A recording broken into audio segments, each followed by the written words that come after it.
How to seduce podcast hosts. Oh boy, here we go. Already. The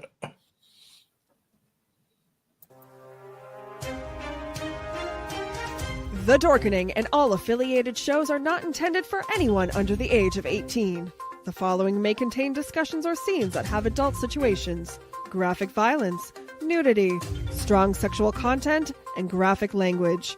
This show is intended for mature audiences only. Viewer discretion is advised.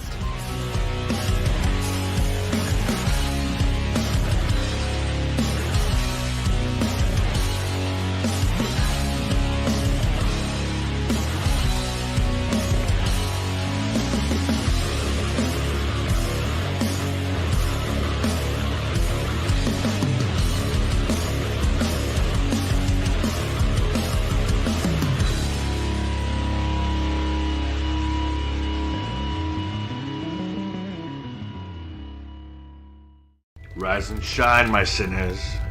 When Father Evil starts his day, he gets a little deadly. Deadly Grounds coffee has the richest, smoothest flavor you'll find anywhere. It's sinfully delicious. Once you go deadly, you never go back. Order yours at getdeadly.com. Coffee's so good, it's scary.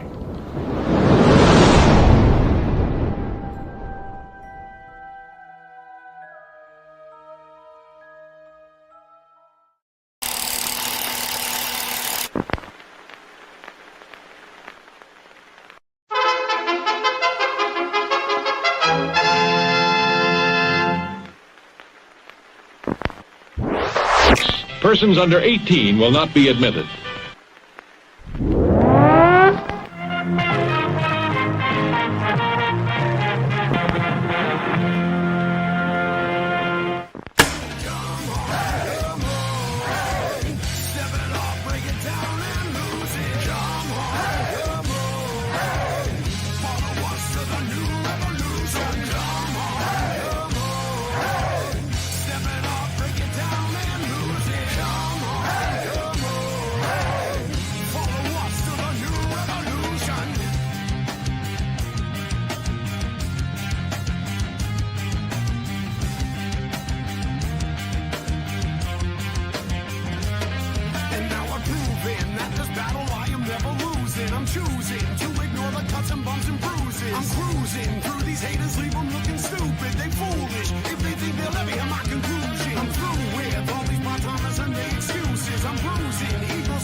What the fuck are we gonna do now? Get high?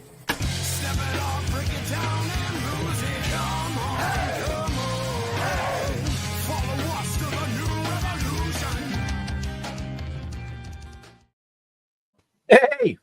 Surprise! It's not Wednesday. It's Tuesday. But this is a special. A New Year's Eve special. We have a ton of amazing guests coming on. Yeah, with that, the man that's always here and in my head, not in my dreams, thank God. Sometimes. Yeah, I can make that happen. Oh boy. Yeah, so Tuesday night, end of 2024, yippee-ki-yay, the aliens are taking it away. That was my little take on things. It's been a good year. It's been a weird year, but it's the end of season 5. Can you fucking imagine that? Right? Can you imagine how many shows have we done? 265, 270, something like that. Because every season we have like 2 or 3 where a guest last minute will be like, "Hey, I'm on a plane. I gotta go film. Can't be there, and I don't have time to fill the spot." no remarks from the No, yeah, well, that guest. happens, yeah, he did. It happens. I mean, people get busy. I mean, there's times where, life interrupts. It's done that with me, and yeah. I couldn't be here on a Wednesday, Right, So, right. but, if you don't roll with the punches, you get beat up. So, Pretty much. But can you believe 5 seasons already? We're going into season 6. You didn't even want to do this. No, I didn't even want to fucking do this, but hey, here I am, like it or not. Right. Yeah, it's been a wild ride. You get to meet and chat with some really, really cool people, and find out how others live, which is, amazing. It gives you good insight. You can't just hunker around and not grasp what's out there. You have to do that. Hence my aliens. I've been waiting for decades for them to come take me away instead of just taking 2024. Yeah, so, but we do have our first guest. But anyway, yeah, and not only our first guest, but he's going to hang out for the next couple of hours with us, as long as we allow him to, if he stays in line, Yeah. So, Mr. Geoffrey Marks, how the hell are you, dude? Well, happy New Year's Eve. And how is your genitalia doing? Swinging. Happy to be here with you to celebrate the turning of the calendar and spread some good energy. Yeah, we're blessed to have you back once again. If you folks didn't catch our episode with Mr. Geoffrey Mark, you got to go back and watch that. It's just too much to talk about, but him and Freddie Mercury had a little thing, and it wasn't Freddie's that was little. No, I'm just kidding. No, it wasn't. But wow, see, I didn't even know, take it off the rails. Honestly, I honestly, that's the first question almost everyone asks me is how big he was, as opposed to how nice he was. Right. And yes to both, but I was more impressed with the niceness. He was a quality gentleman for all of his posturing on stage and his show business shtick. As a human, I really liked him. Awesome. But nice. Like I said, folks, you have to go back and watch the episode with Mr. Geoffrey Mark. He's also been on. Yeah, you'll get a better understanding. Yep. I'm not going to get into that. That's not what tonight is about. Tonight is about what's new with you. What's new with you? There's 5 vaudeville and burlesque jokes I won't repeat, but I am finishing the last 2 books that I'm writing for myself. Mm-hmm. I really had hoped my memoir, The Devil Was Born in Brooklyn, would have been finished. I've just been a little lazy, but this week I'm finishing it, and then I'm finishing the Lucy book. And then there's a possibility of another book I'd write for somebody else. I'm not sure if that is or is not happening. Right. My radio show and podcast, Geoffrey Mark Plays Ella, is still playing. Awesome. This year, I am dedicating this year to losing some weight. I purposely gained weight this year. Purposely. Oh, all right. I don't think it doesn't look it, but well, God bless you. They say the camera adds 10 pounds, but I know how to costume myself very well. I took this holiday season as a break. Eat everything I want, do what I feel like when I feel like it, recharge my battery. And January 2nd, the recharged battery and I are going to finish our projects, begin a weight loss program. Nothing drastic, just that over the course of 2025, I will lose the weight I gained.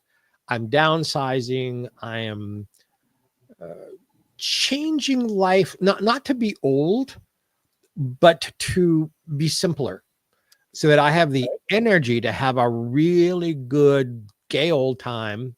I'm quoting Fred Flintstone here. right. And have fun. So that's my 2025 is getting the work done, taking care of me really well, downsizing, and getting ready for the next era in my life. I'm excited about it. Nice. Well, we're excited too because you came on as a guest, and left, and then I came on as a family member. I greatly appreciate that. I'm crazy about both of you as persons. Oh, right. Those of you who are watching, I flirt with them outrageously when we're not on camera because they're both spectacularly good-looking men, but they're also really nice men, and I'm really proud and happy to be part of the family. Yeah, and we're proud to have you. Well, appreciate that. We're down to earth. So I do have a question. Can I ask you a question? Please. I want to start this off right. Is butt cheeks one word, or should I spread them?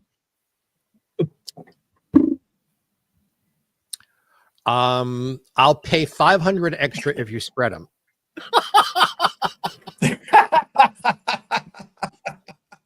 Oh boy.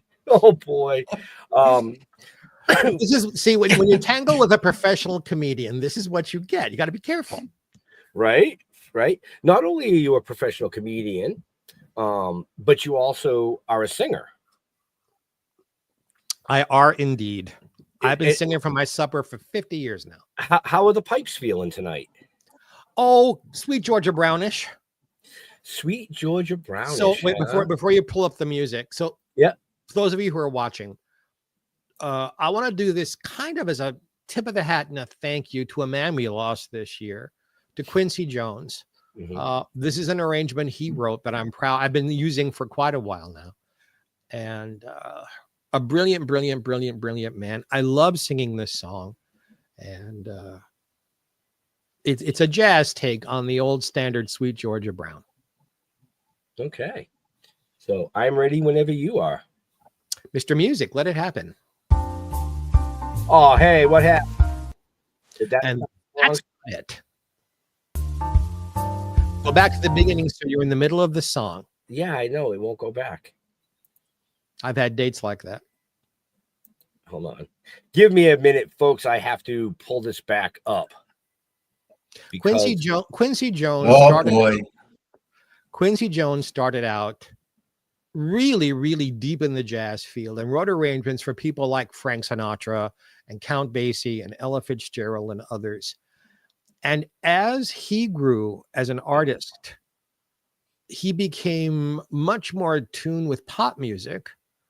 And while I think almost everyone can agree that Michael Jackson was a genius, Quincy helped bring that genius out, because it was Quincy who produced those huge hits Michael had in the 80s and 90s. And Quincy became known more for that than for the kind of music I'm about to sing when you're ready.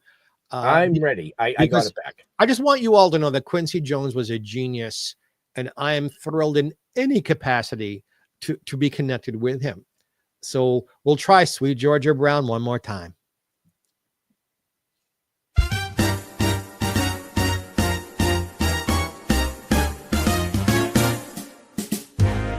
An old gal maid has got to shake it on Sweet Georgia Brown. Two left feet, but oh so neat, has Sweet Georgia Brown. They all side wanna cry for Sweet Georgia Brown. I'll tell you just why. You know I don't lie.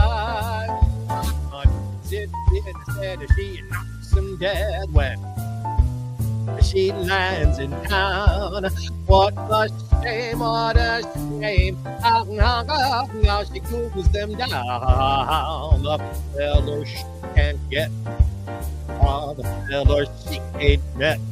Georgia name, the Georgia came girl. Sweet Georgia Brown. No gal maid has a shade on. A Sweet Georgia Brown. You could like a feet so neat as Georgia Brown. They all sigh, I'm gonna cry. That Georgia Brown, I'll tell you just why. you know, I don't find what it's instead she knocking dead when she lands in town. What a shame, how she them down. She ain't met. George named the George claimed up. We Georgia Brown. No gal, not one gal has got a shade on Georgia Brown. Too sweet, so sleepy. Hey, that Georgia Brown, they all cry. I wanna cry for Georgia Brown.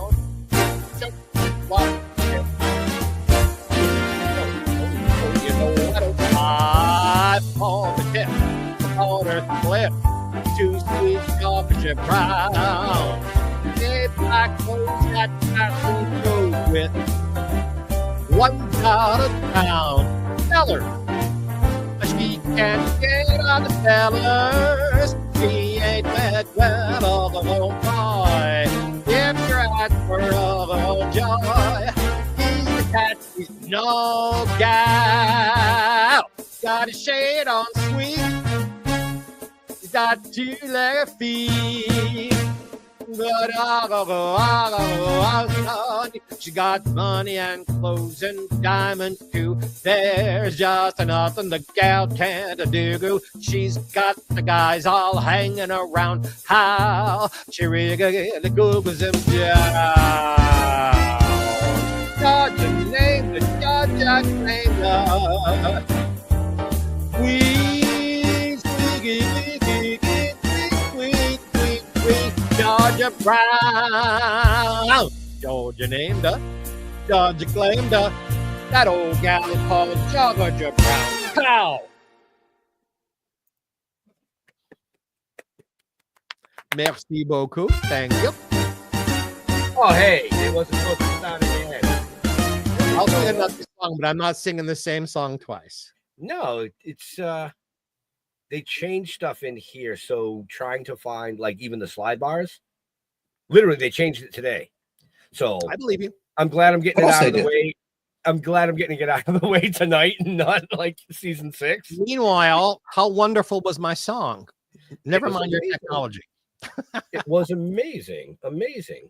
You've never really heard me sing before, have you? No.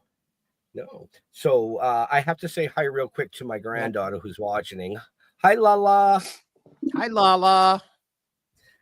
So yeah, she's upstairs watching. Maybe at some point tonight I'll let her make a special appearance because it is a special show. Yes, I agree. So we will see. We will see. But yeah, no, I've never heard you sing. It's not one of my go-tos for music, but I enjoy all music, and I actually enjoyed that. I was kind of, nobody could see me because I had you full screen, so I was back here bebopping away, and you know. I often use that as an opening number because it makes the audience kind of bebop with me. It establishes a relationship, and right. Well, and I thought that would be a great start to the show. You know, a nice upbeat tempo, and so yeah, take it. That's what it is. Yes. Job well done. We have a ballad for you for our non-smiling friends tonight, but I thought we'd start with that. Sorry. Is non-smiling? What is non-smiling? Yeah, somebody non-smiling. Someone who is non-smiling is someone who's not terribly happy tonight. Not everyone, unfortunately. We'll cheer them up. Not everyone, unfortunately, watching us or listening to us right now is having a wonderful New Year's Eve. You know, some people have broken hearts or have lost loved ones or struggling with something. So I have a song for that when you're ready for it. But I have something for everybody, I hope. Oh, no worries, man. Sorry, I'm running the show, so our next guest was just asking me if I had sent him a link, and I was like, yeah, it's in your Facebook chat. Oh, that's where you sent it. Yeah. I've been on other shows before where the other guests don't figure out how to get in, and I have to like call them on the phone. No. Look, Russ, I'll send it. You go. You know. Yeah, that was one of our shows, wasn't it? With Johnny Whitaker. Yeah, I didn't want to mention. Yes. Well, we love Johnny. We love Johnny. Johnny and I have been friends for more than. We also had what's his name on that was like, I'm in the studio, but how do I get in? It's like you got to scroll up and hit enter. Oh, that was Timmy Capello. Yeah, that was Timmy Capello. Yeah. No comment. John was doing this show from his car, so I kind of understood a little bit of confusion. John and I have been friends for way over 35 years, and I adore him. So, I actually enjoyed that show a lot because it was just so real. Right? Like, take a right. Right. So stick around, folks, because Mr. Geoffrey Marks is here all night as our special co-host. But our next guest is backstage. We'd love to bring him out because it is New Year's Eve and people do want to go out and do things. But this gentleman was on our show. He is I don't know if he's still doing it, but I don't think he is. An ex-spy. Outside the Wire. Crazy stories. You got to make sure you go check out that episode that we did. But he's also now running his own shows. And we're going to bring him on and let him talk about a little bit about what's going on. So welcome, Mr. Pete Turner. Hey, everybody. How you guys doing? What's happening, Pete? How are you, brother? Hi, Pete. Nice to meet you. No, Geoffrey, we've been on, you were on my show. We were talking about Palm Springs and how much we both love it. That's right. Forgive me. I knew you looked familiar, but I didn't pick it out immediately. Yeah, well, look, it's one time, I don't know, 6 months ago or whatever, what were you promoting? Do you remember what it was that you were on? My sex life, probably. Yeah. Let's be honest. He hit on me a little bit on the show and told me. Oh, did you flex? Did you flex for him?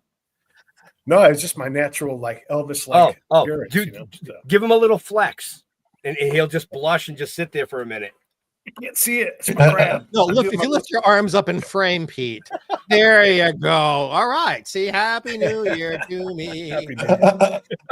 Yeah, we all share a friend in Harlan, and Harlan's a wonderful dude, and I wouldn't want to end the year. Harlan is one of the most, he's one of the most amazing gentlemen I have ever met. We're talking about B. Harlan Bowl, who is my publicist and one of my closest friends, and I've never met anyone except for maybe one person who didn't just instantly fall in love with him and thinking he was the best thing on the planet. He just, oh my God, he is amazing, man.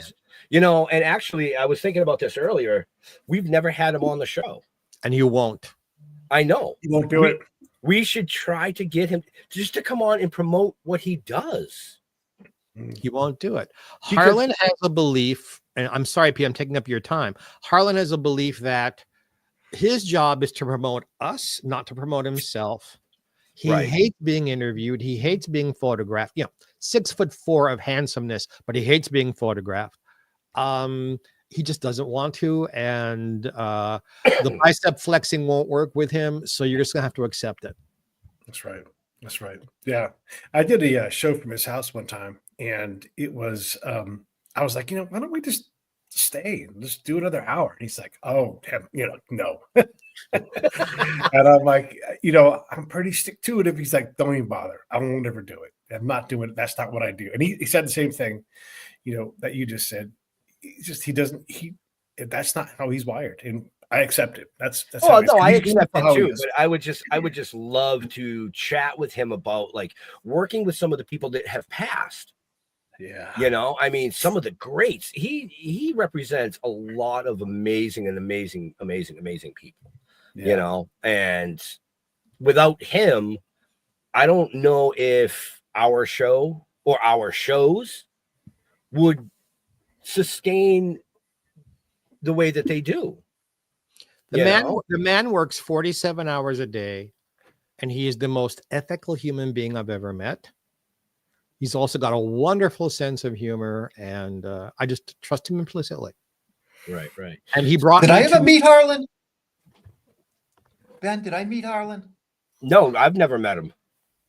I've only met him on the phone and through emails. But he brought me to Ben and Jeff, and he brought me to Pete, so I'm very grateful. Yeah. Likewise. So, Likewise. Pete, anyways, what's new with you, man? You've got a lot of shit going on. I've got a lot of shit going on. Well, as you know, we're working behind the scenes on trying to improve the access of my show. Also, I'm working with a guy named Dr. Hal Bradley, and he is also an incredible dude who's trying to do some big things. I'm helping him produce his show, but also produce some bigger things. In the crazy world of my show, I meet so many amazing people. And it's just wonderful because because I live in Southern California, like if we chose to, Geoffrey and I could go out and get lunch because we're just not that far apart, right? Right. But I meet so many people like that are like, hey, what are you working on? And so because I have such a wide reach of things, one of the things that's possible is that one of the projects that I'm working on producing probably a documentary for, I've got a guy interested. He's like, I think I want to write a musical about that story. And he does Broadway to off Broadway type production. And so who knew that I could even be talking about possibly doing a musical about one of the bigger projects I'm working on? That's crazy. Congratulations. Right. Yeah.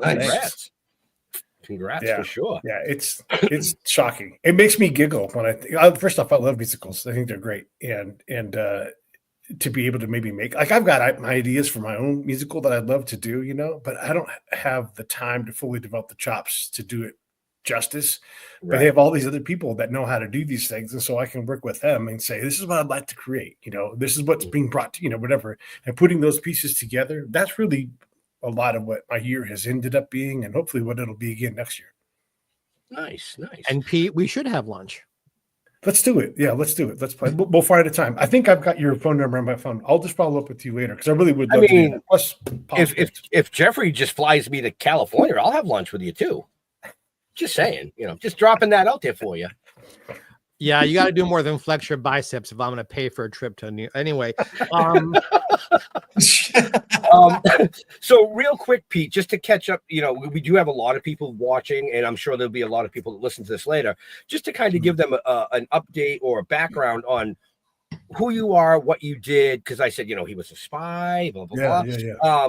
Some people watching tonight might not have seen that episode. Just so, can we just give them like a 2-minute snippet? Yeah. So hopefully they'll go back and watch it. Yeah, I had I had the fortune and misfortune of being a combat spy. I got to go to combat a lot and spend a lot of time just leaving the wire to go do my job. And my job basically is there's 4 things. And you've had Tony on, you know a lot of these things, but just help the commander win more and lose less, and help the enemy lose more and win less. And if I can find information that drives that little wheel around, then I'm doing my job. And it just happens that I'm particularly good at that because I've got a lot of experience. I'm kind of a personality that works with those things. And so, yeah, I mean, I could talk about a lot of topics, and because I was so rooted at the ground level, and I saw how like the upper parts of our machine didn't connect to what I was doing. I understand a lot about foreign policy because of that. I've read the books, talked to the people. My show has helped expand what I know about that. Right. But that experience of going out and talking to real people about real problems in really hard places, it informs you on a lot of life, and it just gives you interesting perspectives because we get awfully desperate and precious about things. And then you realize, like, what am I complaining about? I'm going to have some saffron rice for dinner. Like that's indulgent in a lot of the world, right? Right. So, yeah, that's the whole thing with spying. So I've been outside the wire a whole lot, been shot up, blown up, all those things. But the biggest thing is that I care about people, and when you care about people, you can build trust with them. And if you can build trust with them, then they'll rely on you and they'll tell you things. Right. Pete, you need to write a book. I'm trying, man. I'm trying. Well, call me in all his free time. Pete, when you're interviewing people or talking about this part of your past, is there ever a problem for you where like you want to say something, but if you say it, it's a security breach? There are certain things that I can't talk about, but you would never know because I know how to talk around those things, so I'm not going to like accidentally divulge something. Right. But most of what I did was so immediate. So that time, that month, that week, that year, that once I was gone or once that unit was gone, there's nothing really left to be classified. And so there's some things that I know that that matter, but they're so mundane and boring. Like, even if I was to share them, you'd be like, that's classified. Because a lot of things that are classified are ridiculously uninteresting and obvious a lot of times, like I won't say when and where or anything, but I was in a place that had an aquifer, and the fact that we knew about the aquifer and the locals didn't was because we classified it. We wouldn't share that information with them. It's an aquifer, fellas. For our friends who don't know what that is, could you define it? It's like a natural cistern. There's a whole bunch of water under an area, so if you drill down, there would be not an infinite supply of water, but a lot of water you could access. And so, if you're a farmer, you dig a well. Like, this is why it's silly. Farmers dig wells when they want water. They get it from the source that's closest to them. If they're by a river, they pull it out of the river. If they're by a lake, they pull it out of the lake. But sometimes you just drill down 50 feet, 100 feet, 150 feet, whatever it is, and then there'll be water there. Very, very common. We acted like that was classified, and something that might help people out in this region. We didn't want to tell them about that because it might change some kind of strategic advantage. That stuff's silly. And I have not divulged anything. You guys don't know where I'm talking about, but it's things like that are classified. You're like, why did you classify that? Well, yeah, I wasn't curious about what was classified. Just is it, I've been either interviewing people or being interviewed for half a century now, and sometimes it's difficult to interview someone or talk with someone when there's stuff you're not allowed to say. Right. Yeah. I'm not that. I have a lot of peers that are a lot more security. They're a lot more focused on threat. I don't focus on threat, and so that's their default. And this is where I approach the job differently to them. I would rather the worst way to find out where the bombs are is to say, where are the bombs? Right. And so my peers are more always like focus on threat. I'm focused on people. I'm focused on building trust. And so if I'm the same dude I am here in this town and there in that town and over yonder in that town, and I know they talk about me, you intuitively understand that. But in reality, when you realize that you want them to talk about you, want them to know who you are, my worry about threat has gone down, because if I've done my job and I've ingratiated myself to these people, and if I've been a valuable neighbor to them, then they're going to look out for me, and they're going to tell me the things that I need to know to protect people. And so I just try to focus on different parts of it. And so when I talk about the things I talk about, a lot of my peers wouldn't, because that's just how they're geared. And there's nothing wrong with that. That's just how they approach the job. I approach it different. I've got a very unique background compared to a lot of my peers, because a lot of them, as you promote up, you get further away from the field. I just kind of worked laterally.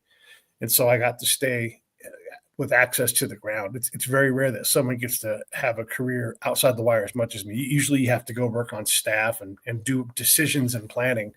And I got to stay operational. Nice. What is the biggest? Sounds like you were doing nothing more than promoting trust. Well, that's right. Exactly.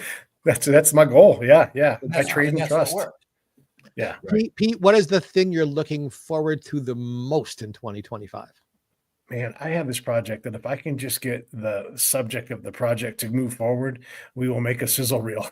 And it's been so hard. I'm like, I feel like when I'm a producer, I'm a log jam guy, and I'm trying to pull all these logs out of the way and make the project go forward. And we've been stuck at the main person saying, okay, and committing to a date for almost a year.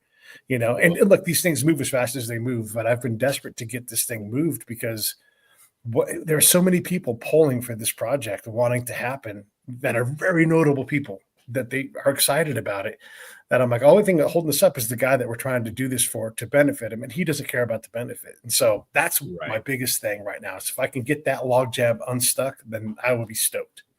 My money's on you, Pete. Oh thanks, man. Right. By the way, Polar Nights, I am half human, so don't worry too much. I dropped him off. Well, Polar Nights is joining us from Norway. Yeah, she said the aliens have landed and they named themselves Geoffrey. So I'm a half human. So, Pete, I mean, for the folks that are watching and listening, you have an amazing show with all kinds of amazing guests. Everything from actors and actresses to CIA agents to ex-Marines, let me rephrase that, ex-military, because it's not just designated to like one branch. How do you find such amazing guests. You know, Because I steal them a lot. no, listen, I steal from you, right? Like I bug you if I want somebody, because I know a lot of people. So when my show first started out, it was really me and my partner John, but really more me. And I just was like, I'm curious to talk to this person, and because of my background, I'm like, I'm just going to ask. I'm not going to borrow no from anybody. And Right. so someone can tell me, and they might say, like, I've got commitments from a lot of people. Like, you know what? Not right now, because I'm not promoting anything, and I don't like to talk on the media when I'm not promoting something. I'll save that for when my album comes out. And these are really famous people, but because I've asked a lot, I can also say, hey, who else should I get? The publicists start to call me. You and I will trade, Ben. And so Right. I keep my ears open. And look, authors want to talk about their books. PhDs want to talk about their work. Actors want to talk about their projects. I mean, Yep. Geoffrey wants to talk about his project. He wants to promote it. And so it's like, it's easy, right? And in this case, Harlan set it up. But Harlan also knows that if he sends me somebody, I'm just going to say yes, of course, yes, because I'm helping him out. Yep. And then when I need something from him, he's like, sure, here's this contact. And matter of fact, I'll send an email first. And then all of a sudden, I've got this person that maybe I had no business getting, but because I've acted and appear to be, and I am now, a legitimate place for people to go, I've made it to where a lot of very, very successful people have been on my show. And again, it's not about me on the show. It's really about their story and trying to hear what they have to say, but not asking them the same questions that they get asked all the time. Right. And I think that's why we've been so successful, because we don't do the standard Q&A, No, not at all. No, not at all. No, not at all. Yeah. But like I purposely don't ask background questions for the most part. I might ask why you make certain decisions or whatever, but I don't say, so tell me about your background, because look, there's nothing wrong with that, but everybody else does it. And so if I want you to, I'll go listen to Bob's episode. It's got all the background stuff, and I'll even reference another show that I listen to because I think that helps them out as well. But I'd rather know who you are. So we had Andy Summers from the Police on the show. And what we didn't do was bring up the Police. Right. We're like, this is Andy Summers, photographer, multimedia artist, and someone who we're excited to talk about because that's where he is right now. And then over time, the Police come up in the conversation naturally because, of course, right? But we gave him, and when we did not introduce him as a guy from the Police, his attitude changed instantly. Better or worse? Oh, way better, way better. Yeah. Just curious. Yeah.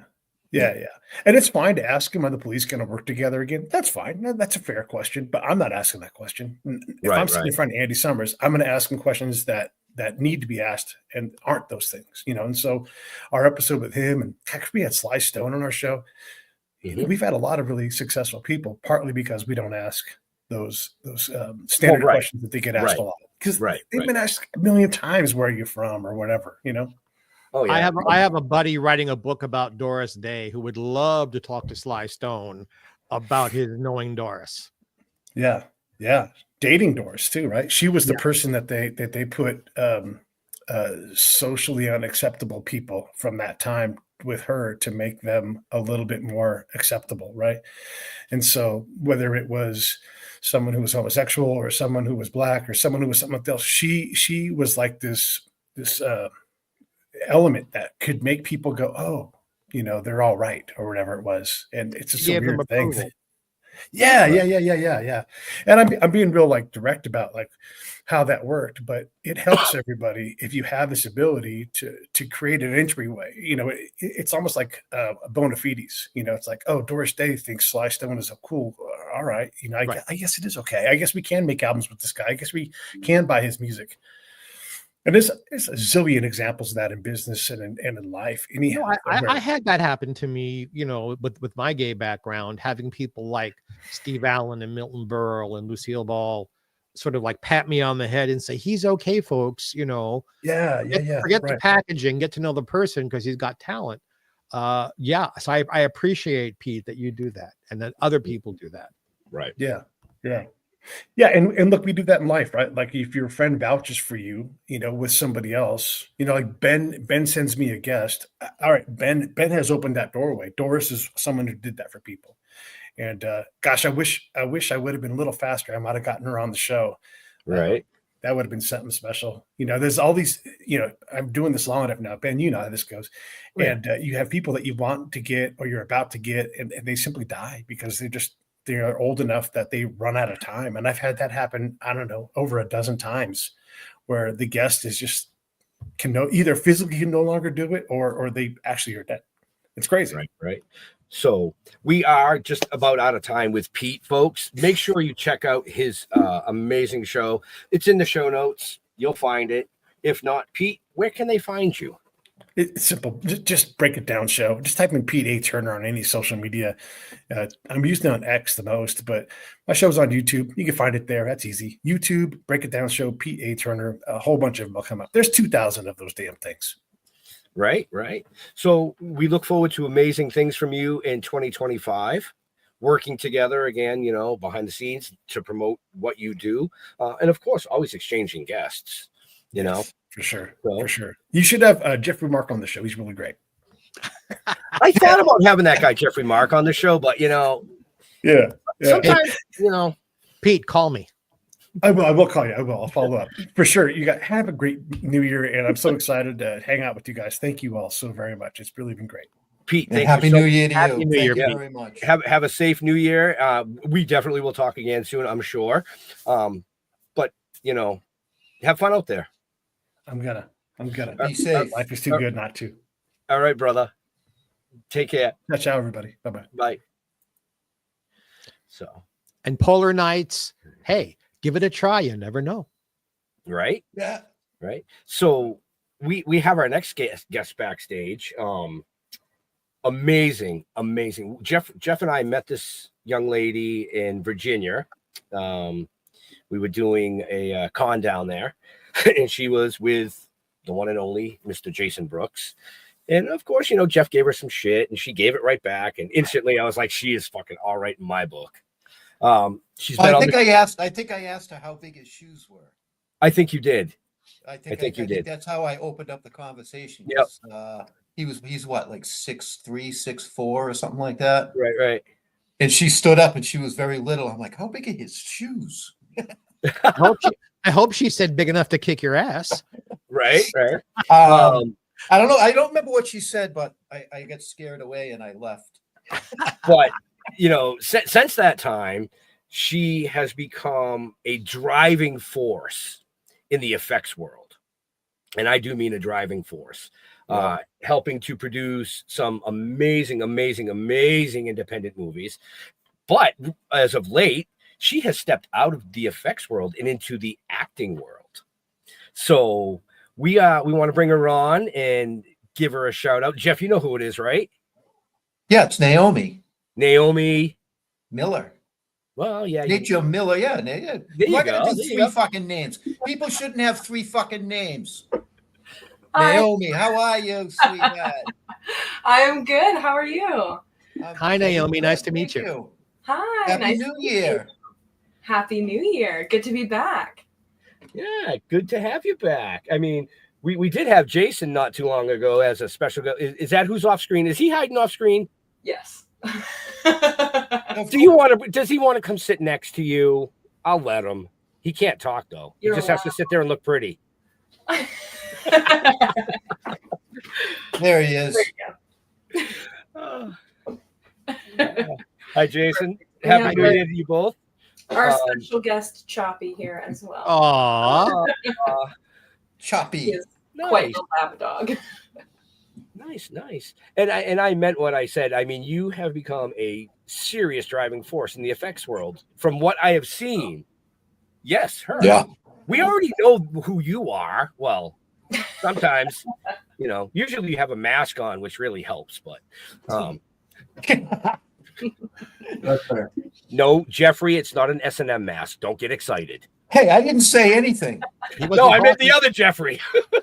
Oh, He wasn't talking to you, little boy. He was talking to me. Although, if you want to get boy. excited, from what I understand, there's an anatomically correct rubber penis is it Iceland? Yes. In a museum in Iceland that Yeah. she created for one of the films that's on display there. Yes, indeed it is. We actually have Well, it's a copy of the copy here. Let me. It's like For which film did you make it? it is from Vengeance 2 Bloodlines. And this is this isn't the original copy of it. It's Did you see how quick you got up and ran off stage? Goodbye!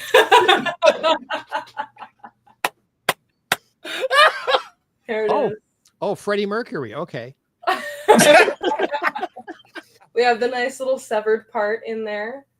Anatomically correct, of course. The research process was interesting, to say the least. Right? So all the sex jokes aside, obviously you're very talented. Thank you. Thank you. Yeah. I feel so little. Hey, you know, when you asked how big his feet were, I said big. I did. Oh boy. Now, All right. All right, 45 so- minutes in, we're doing dick jokes. Lovely. Happy New Year. I do want to bring up Conjuring the Cult. Was that correct? Right. So you worked on that. Fantastic special effects, but that was also your premiere of acting. Yes. Yes. That was the first real role I've ever had. It was a lot of fun. It was surprising how easy I feel like I kind of slipped into the acting role. And I always, you know, especially when I'm on set, I like to be busy at all times. And so handling, you know, arriving on set, doing everyone's makeup, doing my own makeup, getting into costume, making sure everyone else is in costume, and then running around, you know, either being in scene or doing effects for a scene or kind of flipping back and forth or whatever. I feel like I loved the kind of the creative chaos of it. Now, were they just being nice and asked you to join, or did they actually need somebody and you just happened to be there? Kind of both, I guess. The filmmakers are really good friends of ours. We've worked with them a bunch of times, and I consider them some of our best friends outside of filmmaking as well. But they, you know, needed a witch, someone to step in to play this role. They needed it to be a nude role, and they were having trouble finding actresses, and, you know, weren't quite sure how to phrase everything and the casting call and all that kind of stuff. And so they were like, hey, we know you're comfortable with this stuff. You're going to be there anyway. Do you want to do it? And I was like, hell yeah. So yeah, that's how it came about. Very cool. Very cool. It was fantastic. And you've also got, if I read that correctly, you're premiering tomorrow the official trailer for The Death of Snow White, correct? Yes. Yes. Yes. We are very, very excited about that. That is a project very near and dear to both me and Jason's hearts. We co-wrote it. He directed it. We both produced it.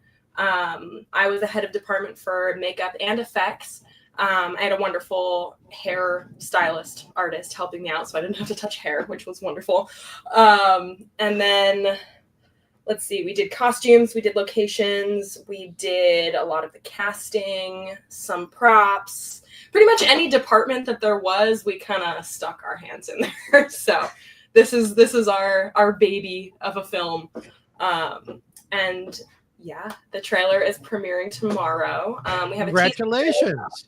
Yeah. Thank I you. did see the teaser trailer, and it looks phenomenal. Yeah, Thank it did. you. Yeah, it did. Yeah, we're very, very excited. Naomi, would you say that your métier is more the physical on-set special effects, or do you also go into the digital stuff? I don't do any digital, like, visual effects. I'm horrible when it comes to technology. Like, it just give me a computer, I can send an email. That's it.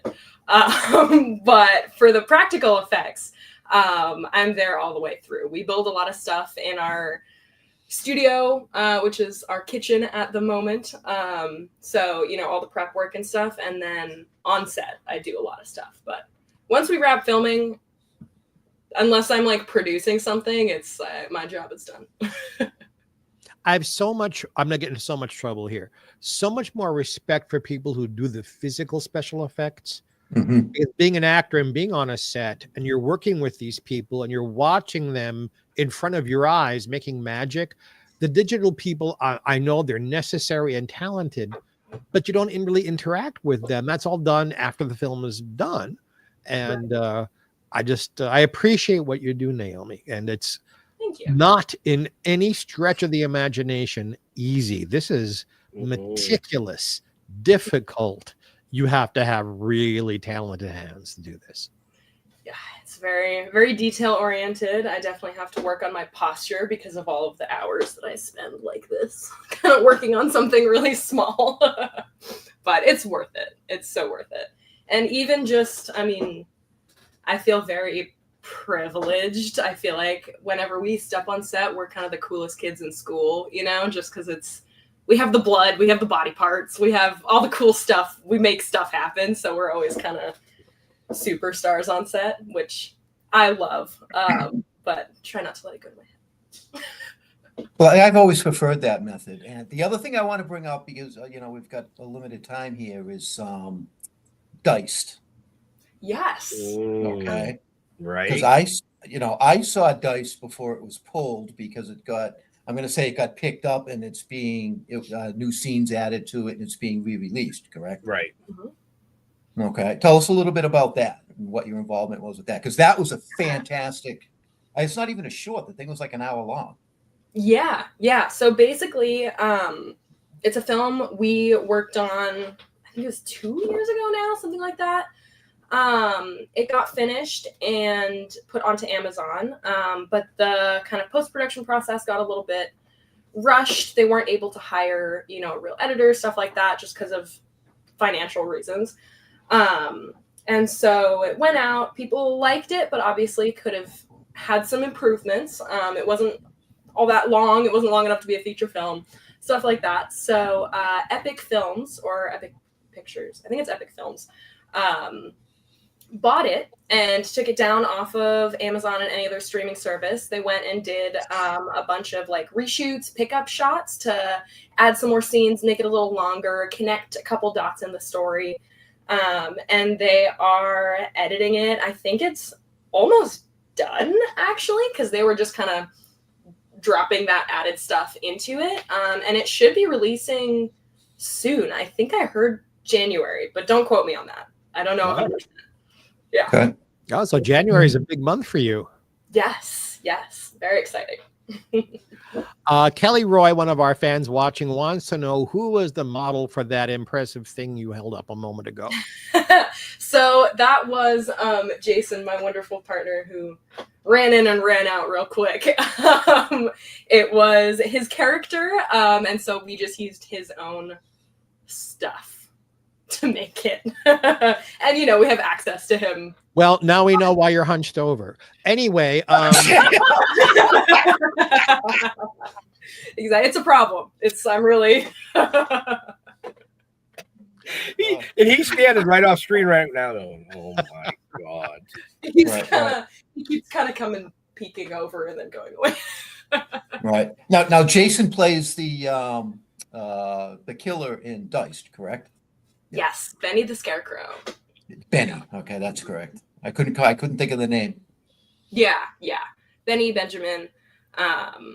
Yeah, I'm really excited for everyone to see that one because we spent a lot of time on, the design, going back and forth with the director, and it was a really fun shoot to be on. There's some really fun effects in there. So yeah, I'm excited to see the revamped version.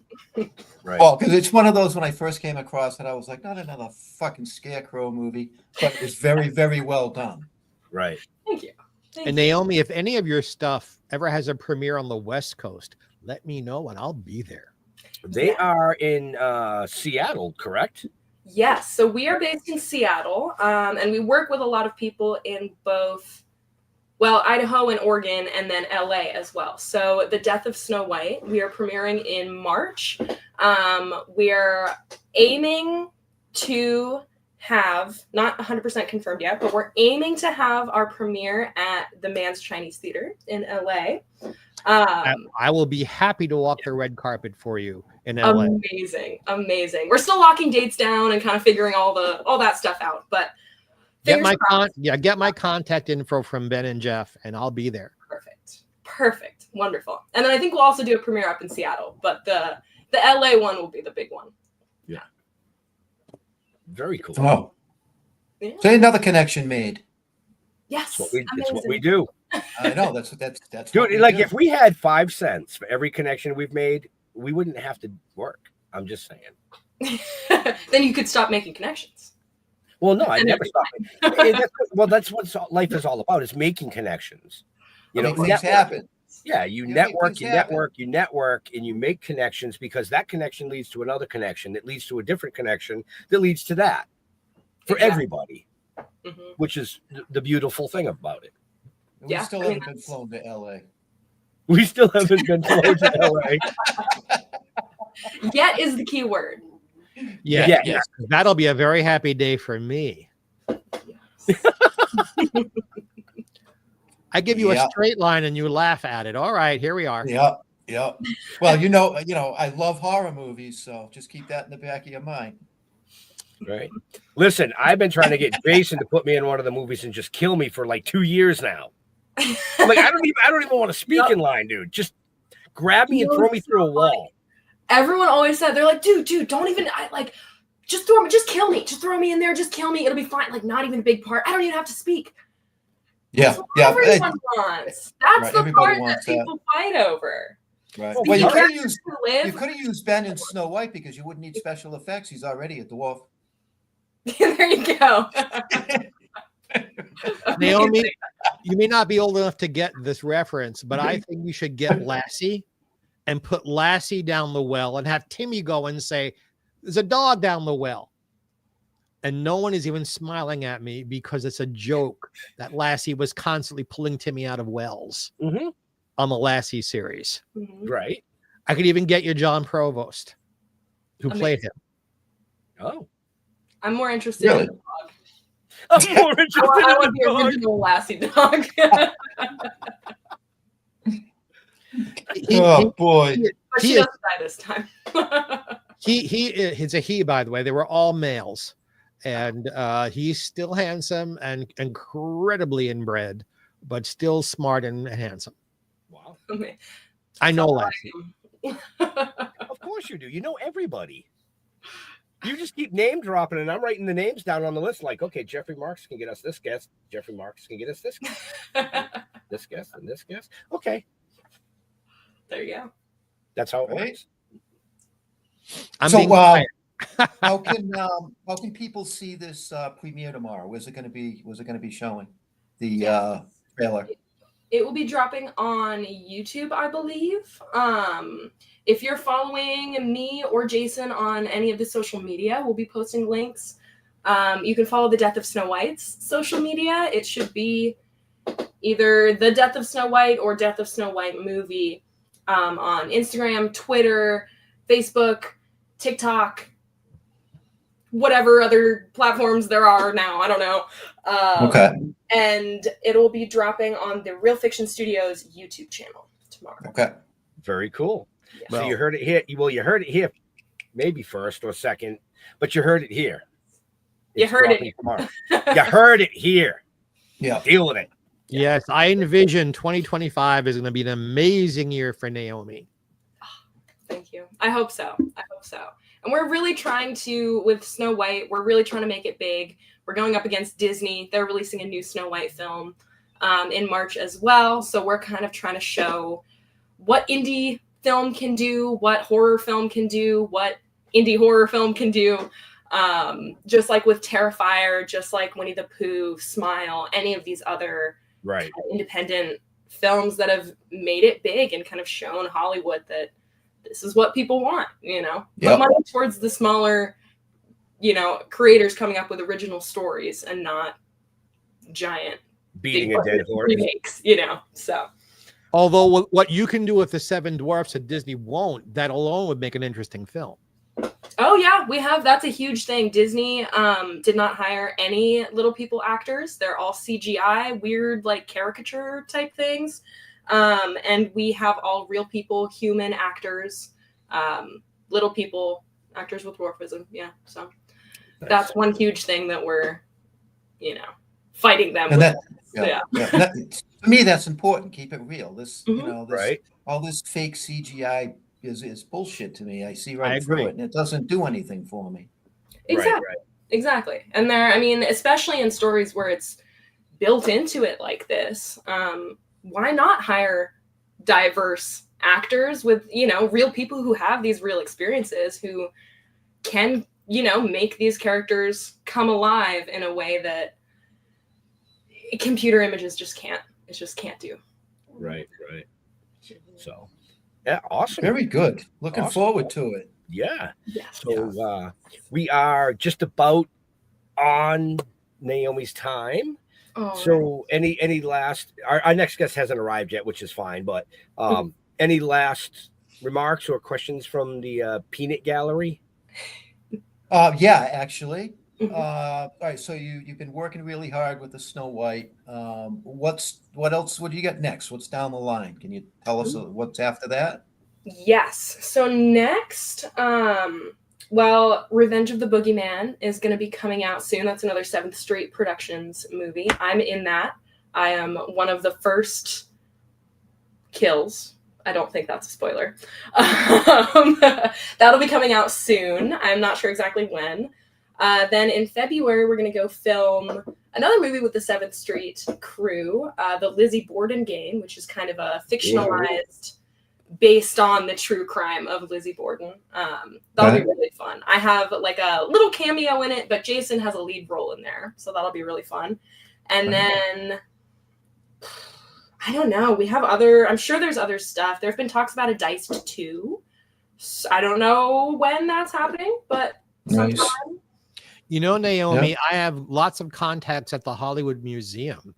And if you would be willing to donate some of the prosthetic, I don't mean this thing necessarily, but other things you've created, there could probably be an evening about all yours and Jason's work at the Hollywood Museum if you're willing to let them display it for 3 or 4 months. Wow. Yeah, that would be really cool. That would be great. I mean, we have our garage is full of just stuff. So all right. Contact me. Definitely. Now, last question. When you so this Lizzie Borden thing, are you planning on coming out to the East Coast? We're filming in Oregon for this one. Yeah. Really? Yeah. But the house is over here. I know. All of our cast and crew are out here, and we'll come to the East Coast at some point. I know that we're going to try and get back on the convention circuit with Snow White, and I'm pretty sure we have something lined up in New York in September or something. All right, Yeah, Naomi, yeah. I mean, no offense, but a beautiful face just joined us. Can you see it? Yes. The most beautiful face. Look at that face. There she is. She looks like she just arrived from Europe. That beautiful European-looking face. Yes. Oh, she's so cute. Hi, Lila.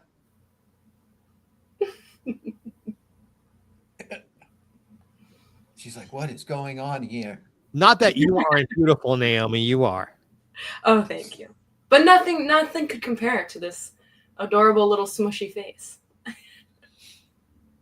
She's a little sweetheart. Or the love on Ben's face looking at her. Oh, cute. See, that makes for a happy New Year's Eve. Yes, definitely. That's what it's all about. How are you spending New Year's Eve, Naomi? How are you and Jason spending your evening? I'm very excited, actually. We have some friends who work at Teatro Zinzani, which is like a dinner theater, burlesque, circus away type. Yeah. And they're having a New Year's Eve party. So we're going to go hang out with the circus people. Yeah. It's going to be a blast. Nice. Mm-hmm. Someday I'll teach you to speak Carney so you can talk with them. Oh, I would love that. If I had any sort of talent, I would go join the circus. Look at that. We just made 2 people friends. Yay! I meet the best people through you guys. Is Jason still there with you? I don't know where he went. No, okay. He went somewhere. Okay.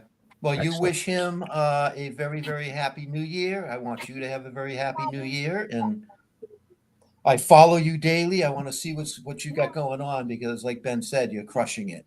Oh yeah, absolutely. I Thank agree. you so much. Wow. Well, I hope you guys all have a wonderful new year, a Thank wonderful you. 2025. Everything is just going to keep growing, getting bigger and better, and we'll make it out there at some point. And you guys will make it out here at some point. At some point. Yeah. Yes. Well, we did make it out there. We just couldn't connect. I know. It was like such a near miss. Yeah. Well, it was too tight. I mean, we were, obviously 2 weeks in Alaska, and then, it's like planes and trains and automobiles and ships. So it was like, okay, Yeah. well, I got 3 hours on here. That's about it. So, Oh, thank Kelly. you. Awesome. So take care, and we look forward to seeing you again soon. Wonderful. Yeah, me too. I will see you guys soon. Have a great new year and rest of your show. Oh, Happy New Year. Thank you. Same to you. Be safe. All right. You too. Have fun. Bye. I don't know how. Okay. Yeah, She's they're like, doing some amazing stuff. right? It's the I was going to say it's the big red X at the bottom of the screen. And I was a good boy. I didn't make any comments about Jason to embarrass. Right? him. I was thinking about it, but good. heavens. Right? Oh, I thought you were still down here. Yeah, bring him back to me for a minute. I'm still waiting for the next guest. Would So you I like- realized when she was down here and talking, my mic was muted. Yeah, it was. Yeah. I thought you did that on purpose. So did I. No. Yeah. You want to come back to Nano? Come see Nano. Come sit with Nano for a minute. Can you say hi to everybody? Hi. Can you talk into the mic? Say hi. Nanos, yeah. Say hi. You being I, a li- good girl? I like your tie-dyed shirt. He Yeah. said he says he likes your shirt. Say thank you. Thank you. Good girl. Prego. What? Thank you, Dustin. Nanos, can you want to hear? Say hi. Hi. Hi, pretty girl. You're a pretty girl. Say thank you. You're welcome, sweetheart. Happy New Year. She's like, what? How old is she, Ben? How old is she? She will be 2 The 15th. the 15th. So this is the first New Year she remembers. Right. Yes, that's all Nano's paperwork. Nanos, yep. Nanos, yep. How long can you hold her? For a minute. Why? I want to cigarette. She's upstairs cleaning her room. Oh. Can I have a kiss?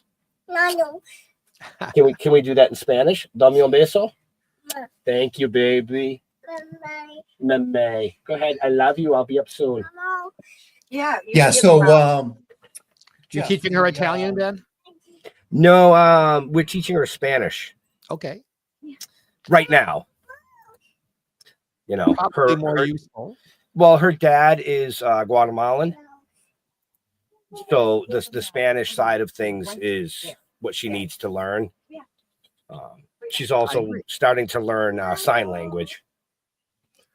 Wow, she's smart. Come on, let's What go are you upstairs. doing? You want to be the star? No. Well, the guest isn't here. You can be the star for a little while with Nana. I don't mind.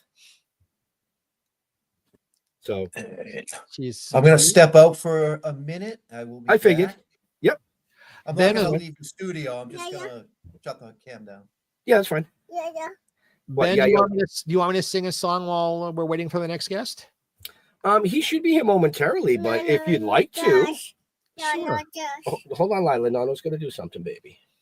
Give me 1 second, sweetheart. So if we're going to do Ordinary Fool, this is a song by Paul Williams. Wait a minute, baby. Wait a minute. Nano's I- gonna cue something up here. I produced the track, and it's the amazing jazz trumpet of Here, sit down. oh good heavens, I just went blank on a name for the first time on the air. Wait a minute, baby. awful. What, the kitty? Yeah. Jack Sheldon. Jack Who's a- Sheldon. I sang with Jack for about 14 years. Yes, not dear, awesome. dear friend of mine, and it was a thrill to be in a recording studio directing him. And Paul, I saw Paul Williams just a few weeks ago, and I told him I might be singing Miss Tonight. He gave me the song outright, just for the rest of my life to use whenever I want. He said, I wrote the song to be sung by people like Mel Torme and Ella Fitzgerald, and Nice. they sang it, and you sing it, and I'm satisfied. So how about... I'm just waiting for it to queue up. Okay, so the name of the song is Ordinary Fool.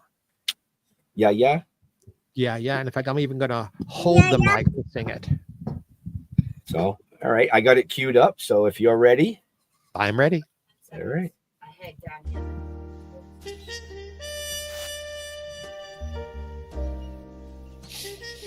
This is for our non-smiling friends on New Year's Eve.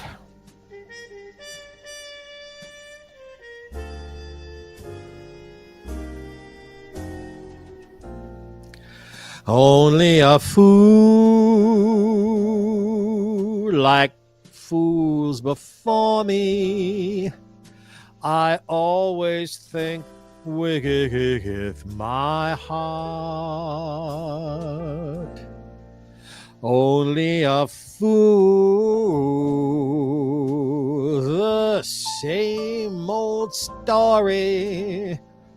Seems I was born for the part. The lessons that I've learned, the page I should have turned. I shouldn't cry, but I do. Like an ordinary fool when his ordinary dream falls through.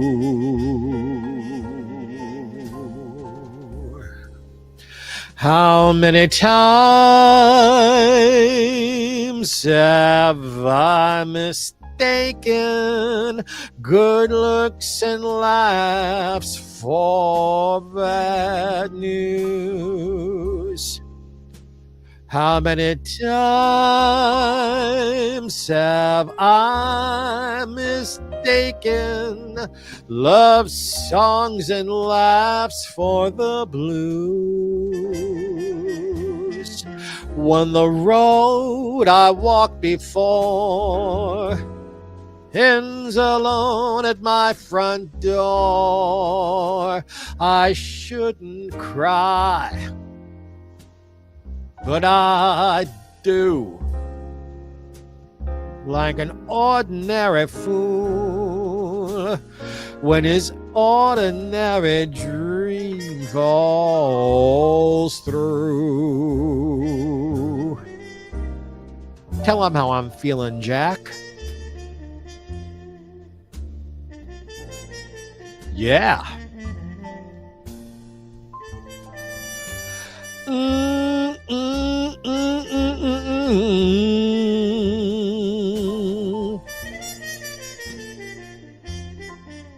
Don't tell him too much.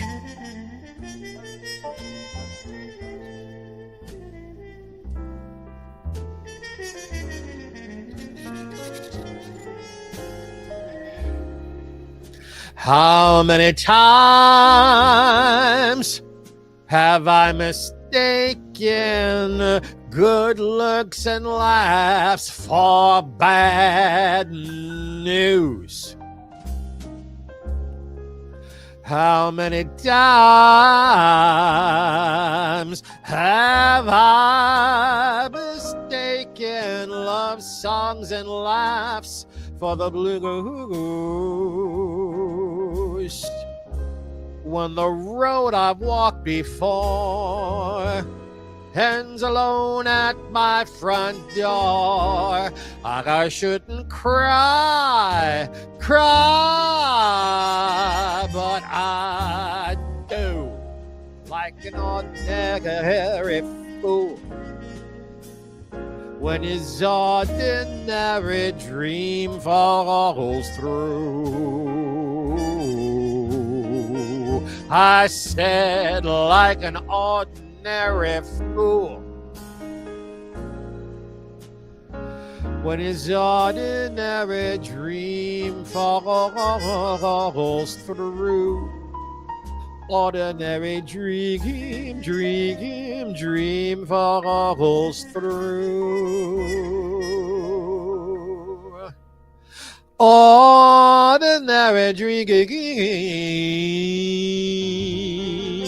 falls through.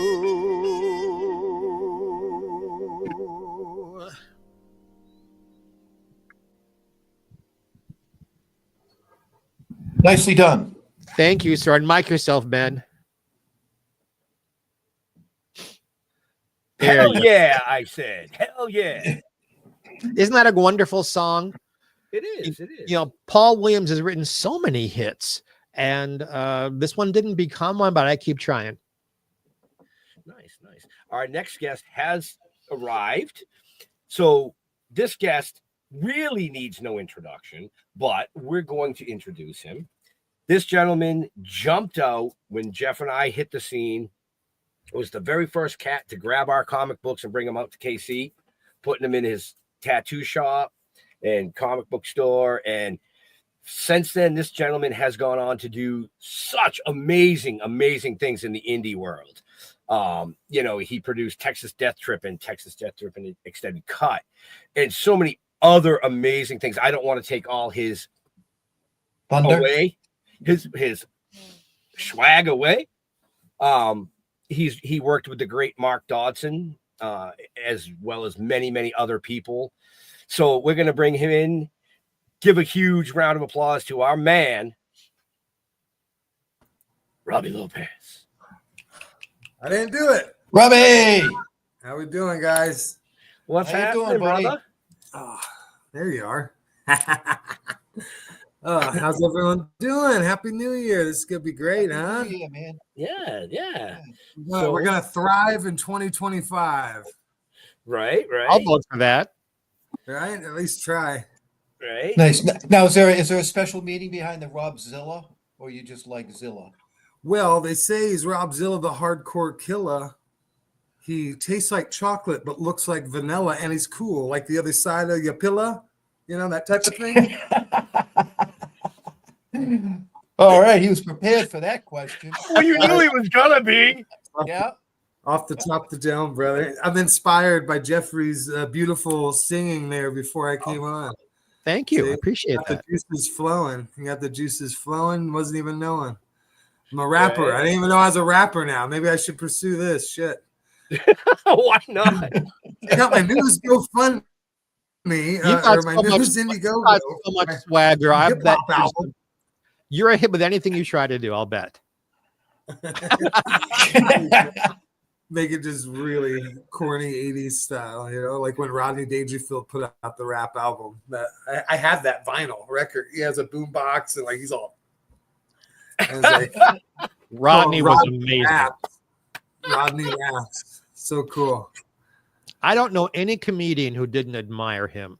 Just Oh, yeah. everybody admired his work. Yeah, I mean, I'm just funny looking, and I like the guy, you know. But you get respect. That's the difference. Oh, if you pay for it, by the hour. If you pay for it by the hour. You know, the three of you are going to cost me an awful lot of money when all is said and done. Oh man! So what we got shaking, guys? I seen you guys' animation out of nowhere. I didn't even know you guys were working on that. Yeah, it was awesome. Right. Well, So I cool. mean, I'm we're stoked to see it going in that direction. Yeah, I mean, we're just like you. We stay quiet, we do our thing, and then just boom. You know, it's like when you MMA fight. You know, you stay quiet, and they think you're coming with the right. You go, oh, whoa, there's the left. Oh, it's over. Good night. That's what we're announcing here tomorrow or whatever. The first of the year, going into 2025, is finally our animation department. I've been working on it for a long time. And so I thought that I was just tickled by that, since, like you said, we both started with comics.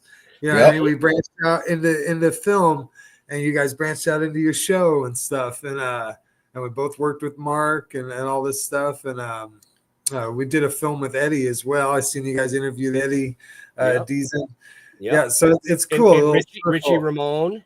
Right. So we got the same little circle going. And I shit when I seen the animation, because I was like, well, hell, if we talked to each other, this could have been planned out even better. But since 2016, I thought that that's what we were going to do going into my business. Like, being naive, is I thought I was going to start as a comic book company, a small publisher, and we did. And then I thought the next step was going to be animation. And then we'll go into real film and stuff like that once we have a bunch of money and established and blah, blah, blah. Man, that first year, I got about 3 months and about $3,000 into an animation that was like 20 seconds. and I realized, no, wait a minute. I'm going to grab a camera and film some shit with some friends, and we're going to go out of town. The whole thing for a couple $1,000. And we did, and we won a couple awards, and that was all I needed. And I was like, okay, we'll revisit this later. And right? Yeah, you're kind of like us. We did everything ass backwards. Yeah. You know, for sure. Because you don't know what's going to fit and where it's going to hit. And you don't know until you try. You know, you don't know until you get out there and start doing. Right. Yeah. Right. Yeah. And you don't know what'll stick, so you just want to keep throwing shit out there. You know. But I think, especially, I mean, it's always been animation with me since that's just the logical step from comics and cartoons, you know? Right. And as much as I just have absolutely fallen in love with being a filmmaker now too, that I forgot that, like, yo, that's what you do, is you draw shit, man. You're an animator, you're a cartoonist, you're like, you're an artist, not just a director or a writer. I have my head in all this editing and writing, and we've got like 6-7 more movies coming out. Like, I've been the busy beaver, you know. We're filming 2 more this year. But yeah, we've got, I'm not sure what all you guys have seen yet. But we've got I think Born to Raise Hell is out on Amazon, on Tubi, and a bunch of places. That's a serious one. It's about Richard Speck and some really heavy shit in the 1960s. It's a period piece, and it's like a serious thriller that we did, and I did it in the style of Russ Meyer's, his old exploitation films. I love that stuff, like Gator Bait and Faster Pussycat, Kill, things like that. So it's like in that style. I have this composer write all the music. It's really cool.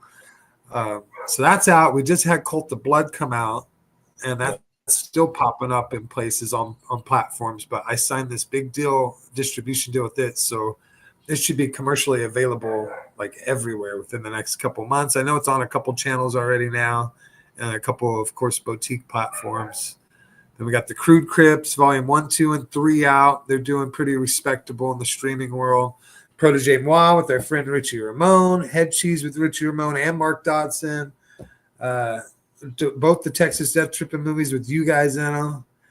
A couple TV series. With that schedule, how do you find time to masturbate? Oh, I still have sex and masturbate every day almost. So I was trying to be funny. I feel inadequate now because animation. I love the Warner Brothers and Fleischer Studios cartoons from a century ago, and comic books. I'm an enormous Silver Age DC fan, but as I'm saying this, I sound ancient compared to what's happening now. I mean, yeah, we all do. If you don't have a tablet to look at it now, I'm a big physical media head. I mean, and it's just crazy because that same breath, these kids are discovering all of the stuff we grew up on too. So it's like, as much as we're feeling like the old man out here, it's also, I feel like the tide's turning a bit when I go into the store and I see records with new bands on them for $80. I'm like, dude, Yeah. half a decade ago, this shit was 30 cents, 50 cents, 80 cents at thrift stores. Oh man, it's the cat's meow now. I make more money off of physically selling VHS copies of our new movies in a nice, they look nice. They're really cool. Right. They're a collector's item type thing, but we sell more of those than a Blu-ray.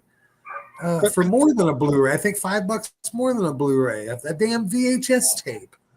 Most of these people don't even have a VCR. Right. For those of us who are baby boomers, who were your influences from that generation of comic books and animation? I was a big Marvel guy. Robert Crumb, and I liked a lot of the independent people. But yeah, No, I mean, Crumb is brilliant. Robert Crumb, EC, all the old EC comics, Tales from the Crypt, Tales of Suspense, all that stuff.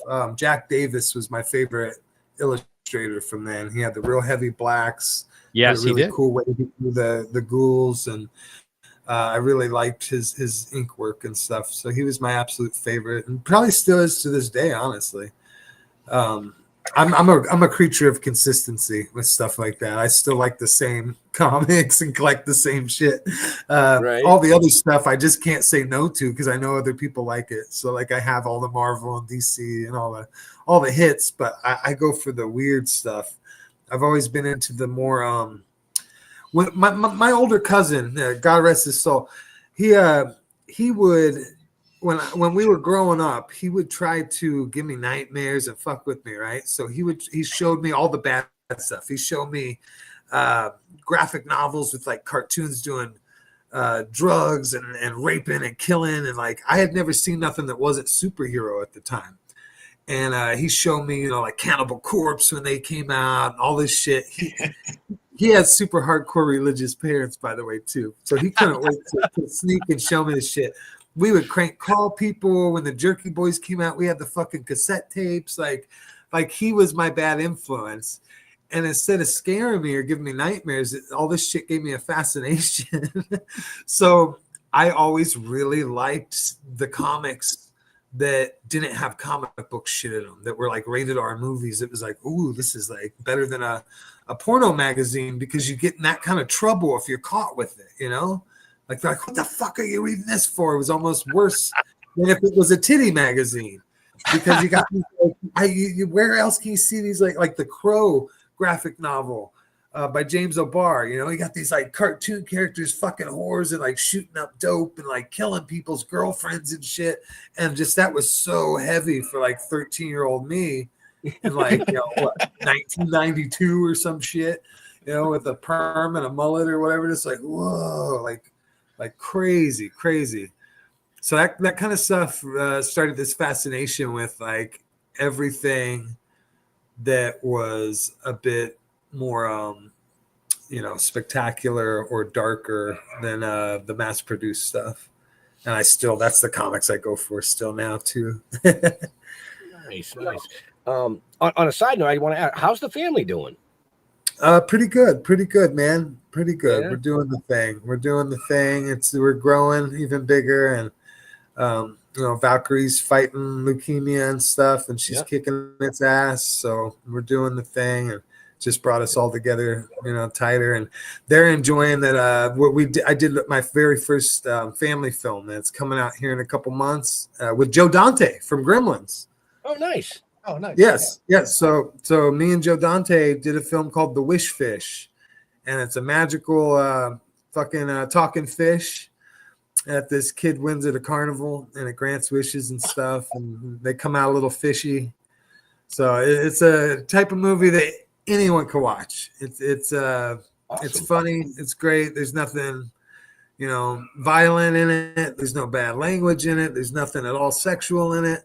But it's still so much fun. So with this department we're doing with these family films are taken after more of the fantasy comedies that we had in the 80s. So a lot of really inspiring films. We don't have any of these nowadays. Everything's pushing something, or it's like so one thing or so the other thing for these kids. They don't have the creative, cool shit we had growing up. They didn't have Flight of the Navigator Gremlins, Big, The Dark Crystal. Look, and we had all these movies like that. Never ending story. Yes, the never-ending story, prehistory with the little dinosaurs that are alive, but they're it's funny that you're mentioning all that stuff because actually the next guest is in the room in the backstage right now. But that's the gentleman that's coming on next. Worked on a lot of that shit. Nice, heck yeah. Oh, I see him now. Oh my God, sir, get your clothes on, sir. You're in the backstage area, but people can see you. Put your pants on. Oh, just give us a second. Give us a second. I'm sorry. Do you know how much money I had to pay for him to do that? Are you kidding? Oh, no. From the looks of it, you got your money's worth. So we're doing some films like that. So The Wish Fish is the first of those, and I plan on incorporating Joe Dante in some fashion to every one of them. Eddie's going to be in the next one. Nice. Richie's going to be in some we got some Monster Squad type stuff like that coming out that we're working on. We got some My Pet Monster type ideas. We got some really fun stuff with that, and my kids are stoked about it. So nice. I just checked my email. I didn't see any invite for any of that. So it must have got lost, right? It got lost. Are you shooting multiple projects at the same time, or you do one and then do another and do another? Usually one at a time, multitask some like mixed media stuff constantly. But I usually have them separated at least by a month or more. But that's what we're doing with this animation department and the family films and stuff. And I just directed my first second unit scene. So I filmed in Scotland while I was directing another movie. So shit's getting interesting. And now with the animation, like I'm basically figuring out ways that like we're doing a lot than most people are doing, especially a studio my size, like a lot. Like we have a lot of stuff coming out. And I'm finding ways to almost triple that is what my goal is this year, because now we're adding in productions that are animated and productions that we could shoot with other. I've just never been able to do that before. Been able to have second teams in other places, states, countries, and we're able to do that now. I'm working with Donald Farmer on a bunch of stuff, so it's like he'll hit me up, and we've been in rush jobs or in between our own productions. And I'll go ahead and grab a couple people, and we'll take a couple days or a week or two, and we'll film a whole segment that ends up going into his new film or whatever coming out. So, yeah, we've been doing stuff like that. We just what is the name of your family film again? The Wish Fish. And when is The Wish Fish going to be available for us to watch? This spring here in just a couple months. Excellent. Cool. How long did it take you to shoot that? About 6 weeks. And we shot it in Kansas City. So you know what we're going to do, folks? Robbie actually was, like I said, came on. He was like our third guest in the first season. Yep. We're going into season 6. So in 6 seasons, I think we've only had 2 repeat guests ever. But what we're going to do... Well, no, we just had that amount of people that want to come out on the show. It's like so hard to get more people on. But I'm going to make sure that when The Wish Fish is getting ready to premiere, that we get Robbie back on here, because this guy could talk for like 3 hours, man. I'm telling you. Yeah. And interestingly talk for 3 hours. Interestingly. Yeah, exactly. But we are out of time for Robbie, because we do have to keep this going because we have other guests coming. And happy New Year to you and the family. Love you guys. Happy New Year. Love you too, man, brother. Appreciate you. Great to meet you, and I look forward to your film. And Geoffrey, if you're out in Southern California, let me know. Oh yeah. And we'll get you booked on another show. We'll get you back on here. We'll sit down. We'll chat about everything. Lovely. And all the new stuff, and catch up. Yeah, awesome. Sounds great, guys. People, if you like this, what you hear, it sounds interesting. We got a YouTube page. We got an Instagram, Crude Comics, Crude Cinema. Find it. It's pretty easy. Robbie Lopez, Robzilla, the Hardcore Killer. Tastes like chocolate, looks like vanilla. Have a good New Year. I'll see you guys in 2025. All right, brother. Happy New Year, brother. Happy New Year. Keep toking, whatever you do. Buy Take comic care. books, right? Right? Love you. Thank you. Love you too, bro. Right. So, yeah, man, he's a great guy. But Oh, he's fascinating. yeah, our next guest, he well, I guess he does need an introduction because he likes it when you're into Drewson. But he also likes to play with things. I'm gonna leave Usually it right up, there. usually up the back end. Yeah, he usually likes to stick his hand in places they probably shouldn't go. Nope, But not falling for it at all. But is it 3 or 4? Hold up your fingers, Bill. Is it 3 or 4 Emmys? 3. 3. 3-time Emmy Award winner. I only have one. And one of our closest and dearest friends. Actually, not even friends. He's Uncle Bill. He is family. So welcome, Mr. Bill Diamond. Hey guys, Happy New Year. Happy New Year, Bill. How are you? Good. How you guys doing? Great. Doing We're good. doing well. We're doing I like well. your ears, Jeff. My They're ears? white. Yeah, his white headset. That Jeff up there. Yeah, they stand out. I'm trying to advance a little bit. How you doing, nephew? I'm doing well. I'm doing well. How are you? Good. Good. This is a nice surprise. I was wondering how you guys are doing. I was wondering if you were on the air tonight, and I figured you were. Yeah, you know. And the wife says hello. She typed in the chat. Hi, Uncle Cool. Bill. Yeah. Anne's watching downstairs.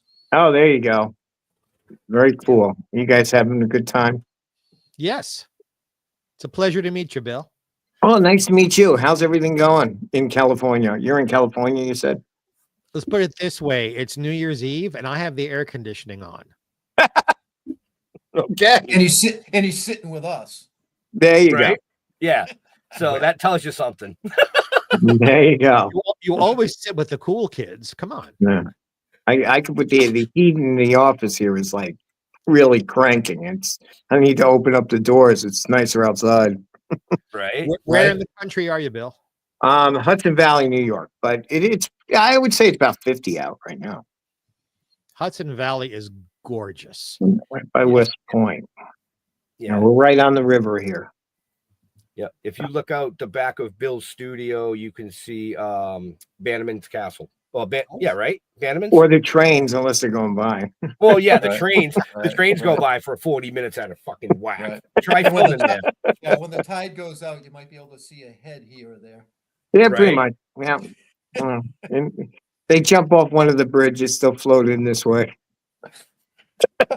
For those of you who don't know New York all that well, if you look at postcards or Christmas cards or photos of snow and old-fashioned Victorian houses, chances are it was taken where he lives.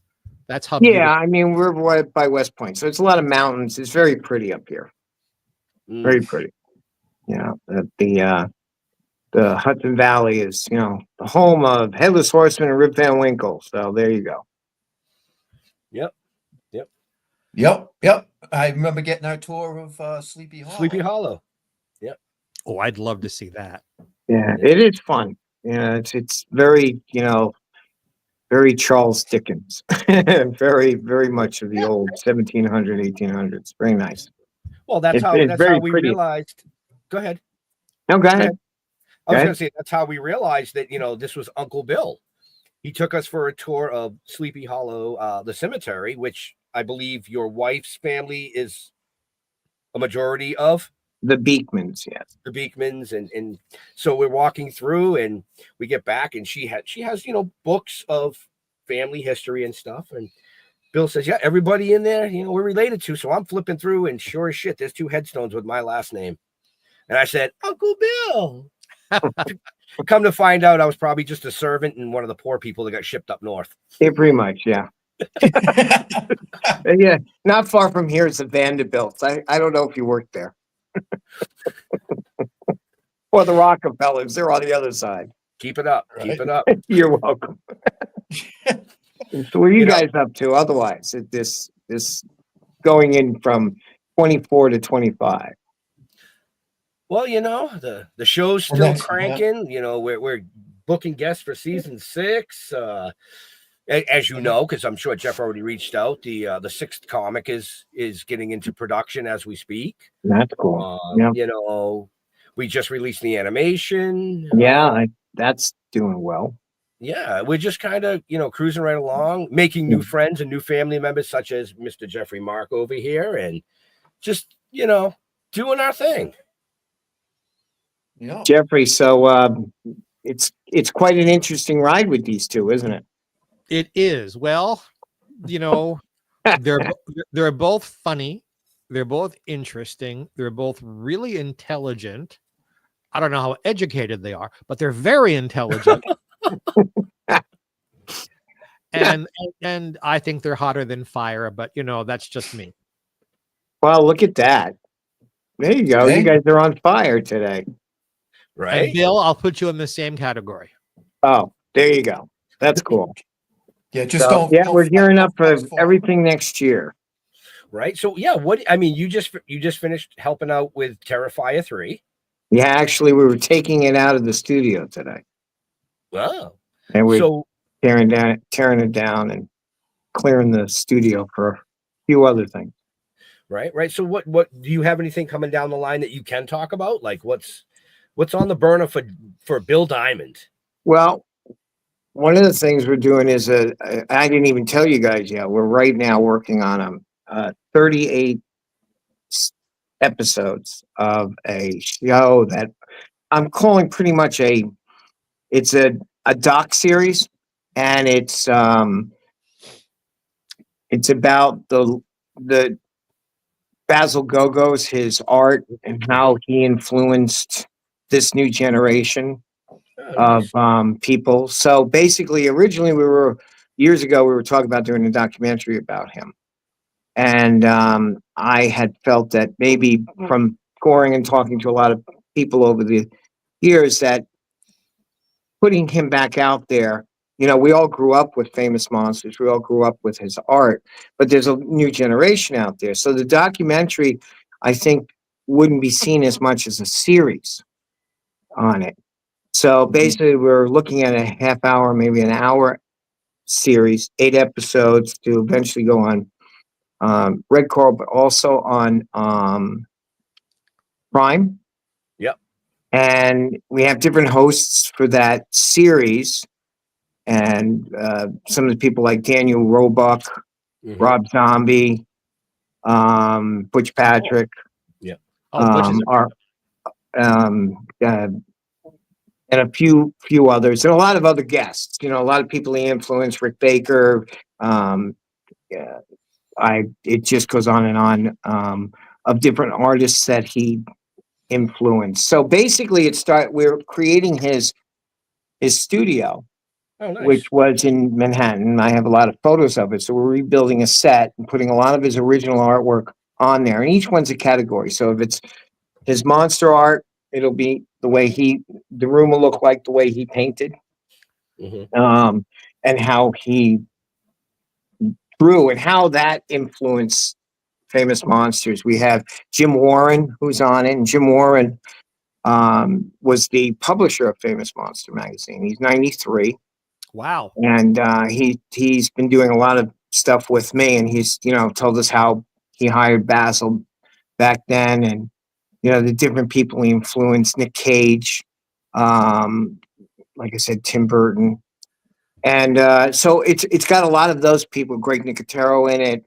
And the series just goes on. And it also talks about new artists and then each episode deals with a certain subject matter, whether it's all his work on Phantom, because Phantom will be 100 years old this year. Well, this year, starting midnight, Phantom is 100 years old. And Basil's artwork of Phantom were the first ones we really saw of it in color. And he did the stamps of Lon Chaney. So Ron Chaney's going to host that one. And so that's what we're really excited about. We're putting that whole series together. It'll be shot here and then a lot around the country. And it's also to help move his original art and stuff that people didn't even know he painted and did. It sounds That's fascinating. why Rob was at your studio last week. Then. Yeah, Rob was here. I was talking with him about it. He was wanted to go through some of the artwork, and we have a number of people that grew up on his work. Kirk Hammett is a big collector from Metallica. Yep. And there's a lot of collectors. So from conventions to collecting to how his artwork influenced magazines, how it influenced record labels, how it influenced a lot of it, not just his monster art. So each episode deals with a certain aspect of his work and how and where it influenced. And we feel people get to really know him a lot better. And the man that was behind that art. Right, right. I can't wait to see this. So we have some meetings this week on it, and we'll start producing the first 8 this year. Right, right. At least 8. Yeah, because you are what, the curator of his estate, the artwork Yes, estate? I'm the curator of his estate. And one of the things when we toured a lot of his artwork, we saw that a lot of the people that grew up knew Basil and wanted his art. But we want new generations to feel that maybe they would like a piece of his of an original piece or pieces of art. So to really put him out there as an icon that really started, the monster world. Your guests beforehand and all his talks, they've all been influenced by Basil. Yeah, at that time, there were only 2 artists that really influenced artists that are doing art today and early on was Basil Gogos and Frazetta. And Frazetta was known for the fantasy art, but Basil was known, he's the king of the monsters. So we feel that this series will really bring this man's work out. Very cool.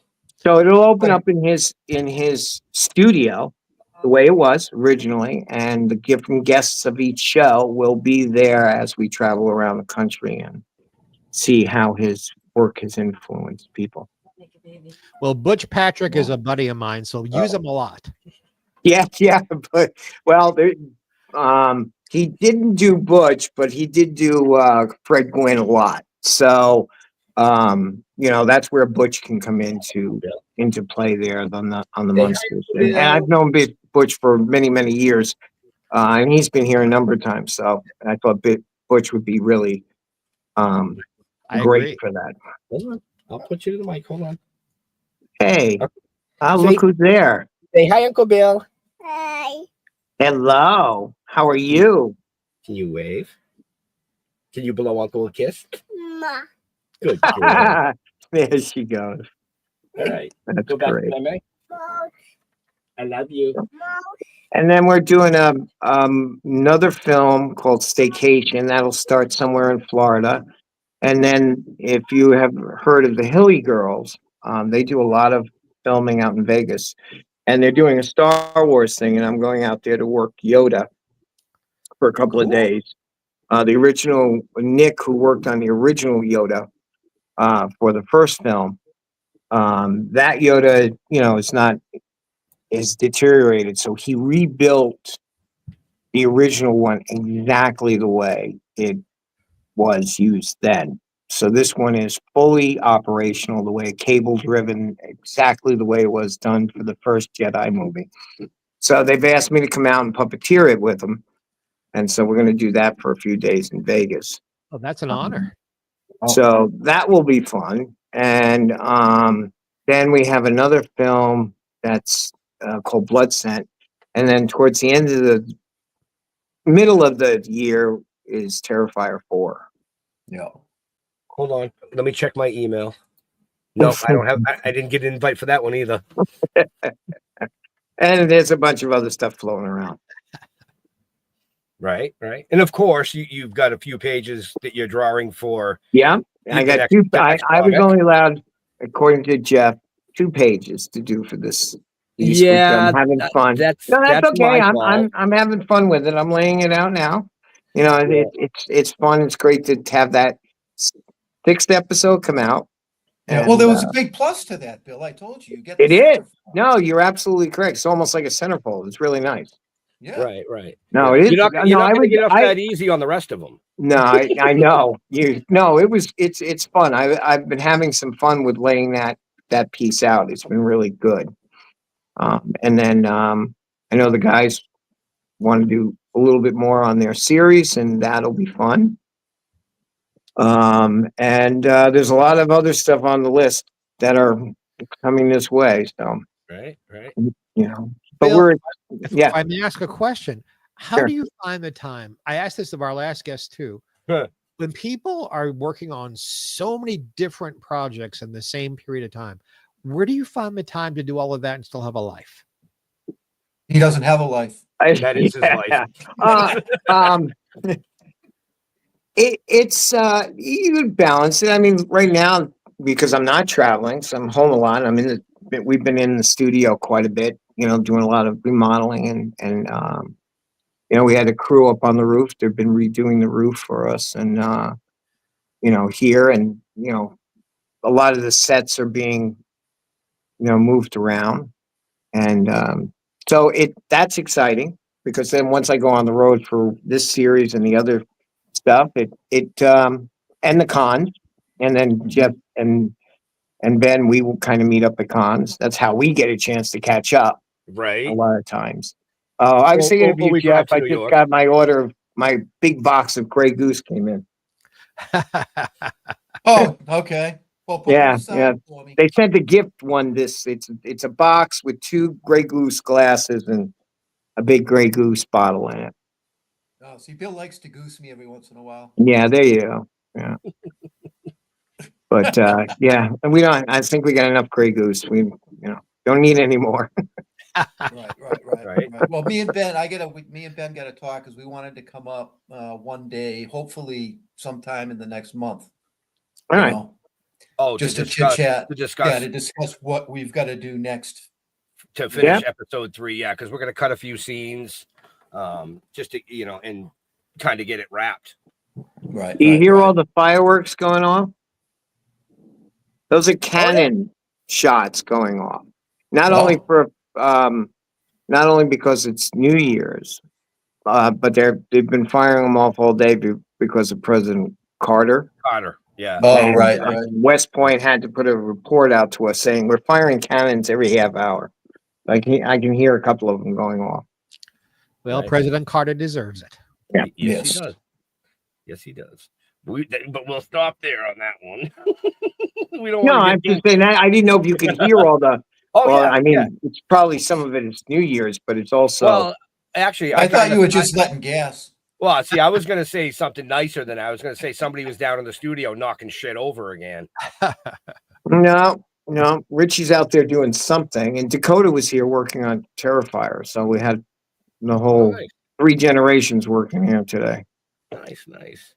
It is nice. Awesome. Yeah, no, my granddaughter's been getting really wrapped up, and she worked on Terrifier, and then she was working today on it, so it's really good. She's getting more into television and film, so she's one of the places she's hanging out. Nice. And you've got. Did you get your new? Was it? What do you call it? Monsters on the Road, or what do you call that show? You just. Oh yeah. Oh, Bill. We have Bill Diamond on the road. So there's 6 episodes this season, and then there's we just finished the 6th one, which is out for the holidays, and then we'll start new with another season. And then we have regular Monster TV and Gorgo's Graveyard Shift, which you guys are up in. I don't know if you saw it yet.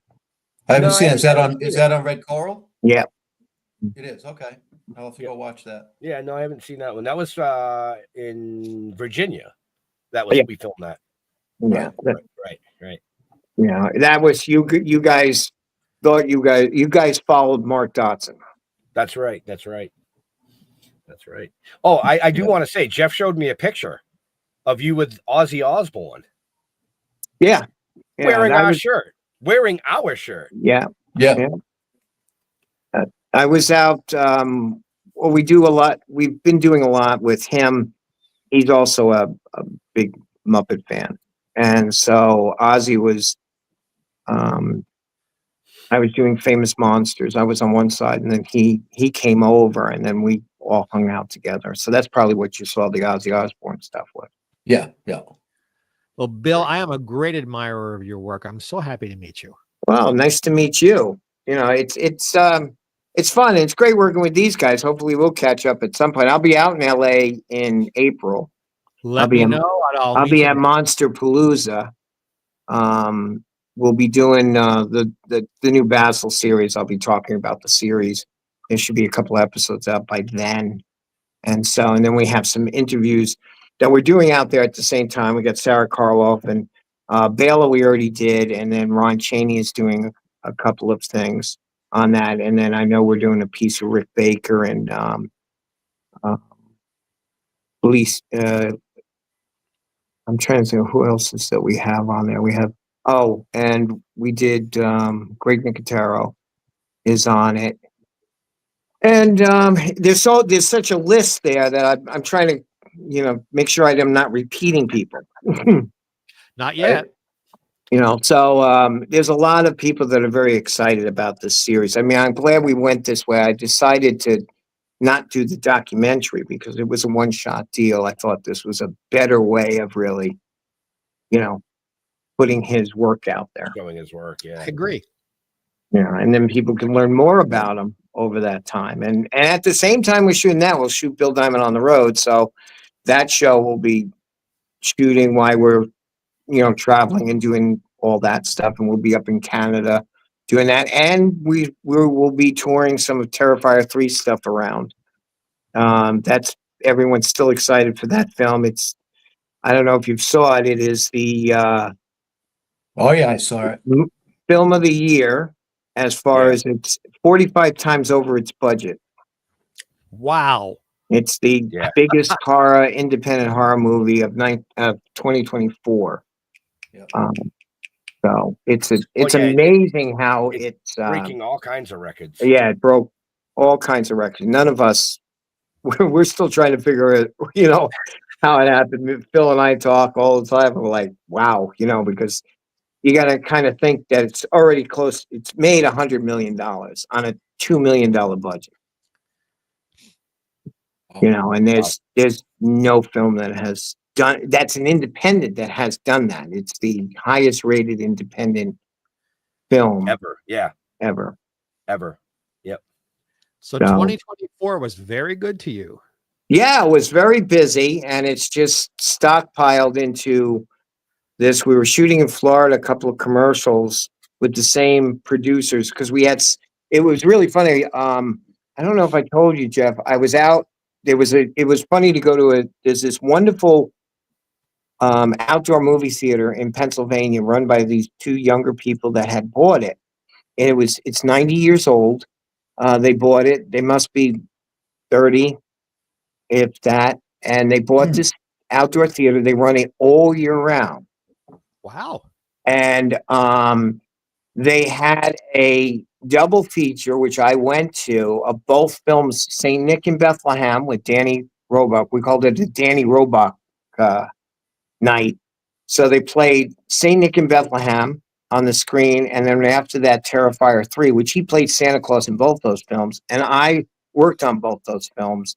I was the production designer for the first film, and then I was the associate producer for Terrifier.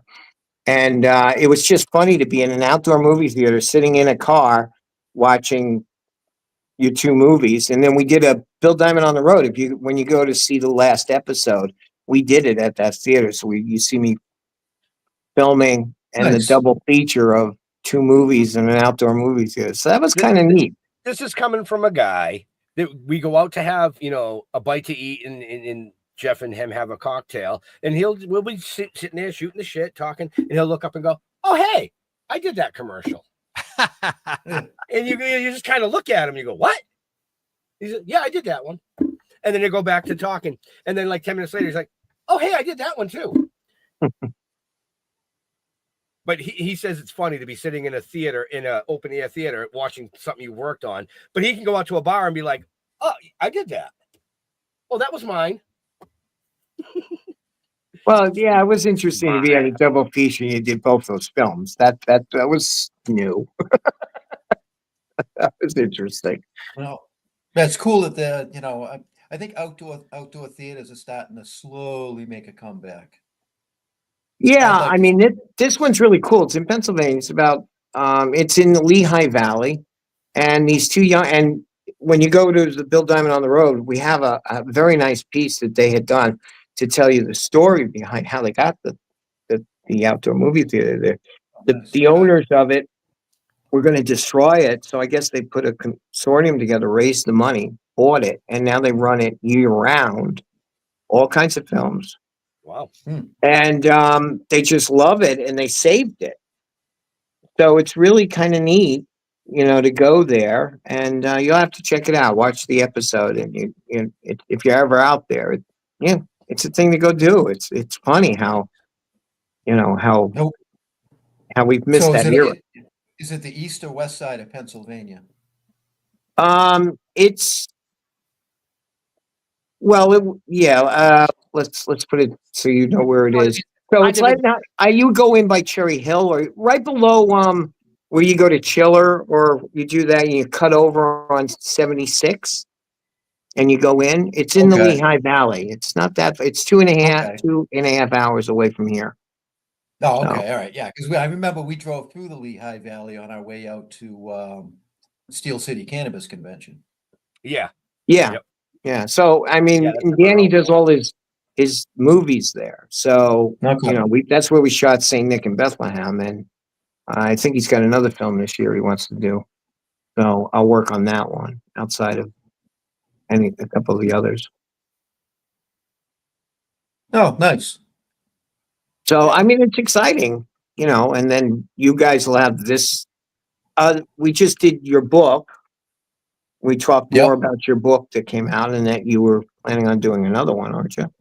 Yep. Oh yeah, it's already being written. Yep. Oh yeah, yep. It's a little more than a third written already. Oh, good. Yeah. That's really cool. Well, we like to make people wait. They got to get the comics first.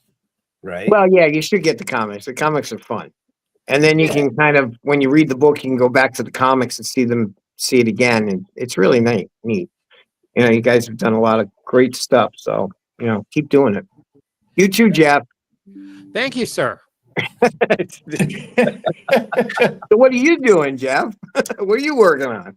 About what? I am finishing up my memoir. The Devil Was Born in Brooklyn. Oh, cool.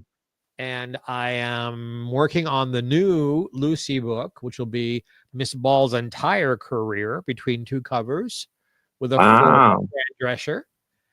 And we're looking for, maybe you guys can recommend a good director to either don't know any turn my Ella Fitzgerald book into a film, or we want to take one story out of Maya Fuller-Merman book and make a film out of the 48-hour marriage of Merman and Ernest Borgnine. So I'm doing those things, and I've got my Geoffrey Marks Plays Ella radio show and the podcast, and I do shows like these about 100 times a year and have a ball. That's good. I met Ernest Borgnine a number of years ago. I mean, he was great. He had a lot of energy he was an incredible guy.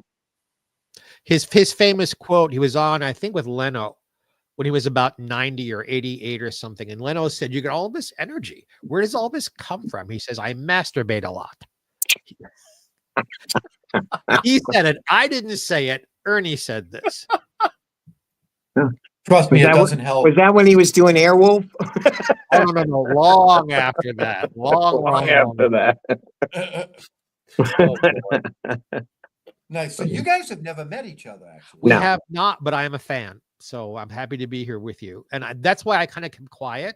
The genre you're talking about, I am a fan, but I've had no professional connections with it other than knowing most of the cast of the Addams Family and the Munsters. So I just sort of was just sitting here being handsome, letting you guys talk. No, it's great to see that you're doing those projects. I mean, we're not far from where Lucy was born. In Jamestown, yeah. In Jamestown. I've been a guest up there. Every year they have a Lucy Fest. Mm-hmm. I did I wrote and directed and starred in, I guess, a documentary called Inside Television's Greatest, I Love Lucy. And they had me up there as one of their special guests, and they screen the film, and Keith Thibodeau, who played Little Ricky, and I were the two big celebrity guests, along with Mickey Rooney, who was a complete and utter pain in the ass.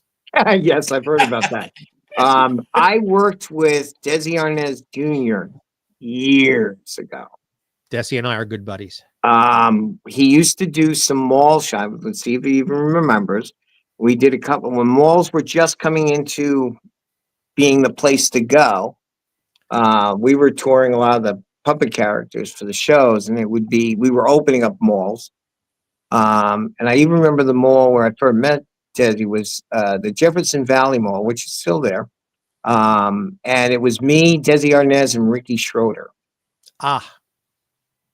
Yeah, and at the same time, we were doing Disney on Parade because we had a whole bunch of the Disney characters. But he would do a number of mall openings, and that's my connection to them. Desi has since completely retired from public life. He does not work any longer, doesn't do any personal appearances, doesn't do any interviews, but he's, living well. He lost his wife, Amy, and he's just decided to become a private citizen and lives in their home, and that's his choice. Oh, good for him. There's nothing wrong with that. Nothing wrong with that. That was a long time ago. That's what, the 80s. So yeah, that was. There's a lot of rumors about him having passed away. No. He's hale and hearty and doing just fine. Oh, good. Really good. So that's exciting. And I hope, you get to do the films. If I can think of anybody offhand that would be good, I'll let you know. For the Merman and Borgnine thing, because there'll probably be like one song in the film, someone who knows how to film a musical number. And for Ella, I'd like to find a really good African-American director who would perhaps understand the material in a way that I don't, even though I wrote it, to bring more to the film, another perspective. I mean, it's that history that, is so vital to preserve, and those people that we all knew, and to bring them to a new generation is really, really nice. Right. I know the Ella Fitzgerald Foundation would love for the film to be made. Also a really good documentary, because they haven't liked the ones that have come out even lately, where it's just Ella sings this and then Ella sings that. They would like the story of her to be captured, because other than my books, which they keep on their desks, which is just lovely to me, they use my book as their Bible for her career and life.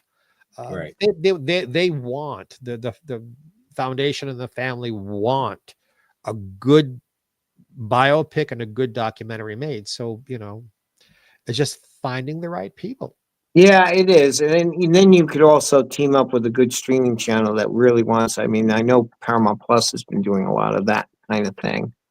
If you got any good ideas, get my contact from Ben and Jeff, and let's talk. All right, cool. You definitely need somebody who understands the music genre quite a bit, especially that era, and understands that era well, But they're out there. There's I can't think of anybody right now per se, but right. I'll come across somebody. This is who you should talk to. As soon as he leaves the studio, he'll go, and Jeff will get a text. Yeah. And why didn't you talk to this guy? And I'm still singing in nightclubs and doing stand-up, and I work a lot. Just no pun intended. I wear a lot of different hats. So I'm a comedian, I'm a singer, I'm an actor, I'm a producer. I write books that are, knock on wood, bestsellers. I feel so puny next to you. Only one Emmy sitting behind me here. But I'm just grateful that at my age, I will assume I'm the oldest person sitting here, that there is still work, because a lot of us age out of show business. And I don't know. I don't know. Uncle Bill might have a close running for that. I was trying to be gallant here. Oh, I wasn't. No, not these guys. No. They never tell you about the story that, after I got my third Emmy, they brought me to Maine to go do some opening with them. Yeah. So they went, hey, we got to do this. So we go It was up an to the- Easter egg hunt. It was an Easter egg hunt. So you definitely know where. Kids, Yeah, yep. I'm glad my career went up because I got rid of them.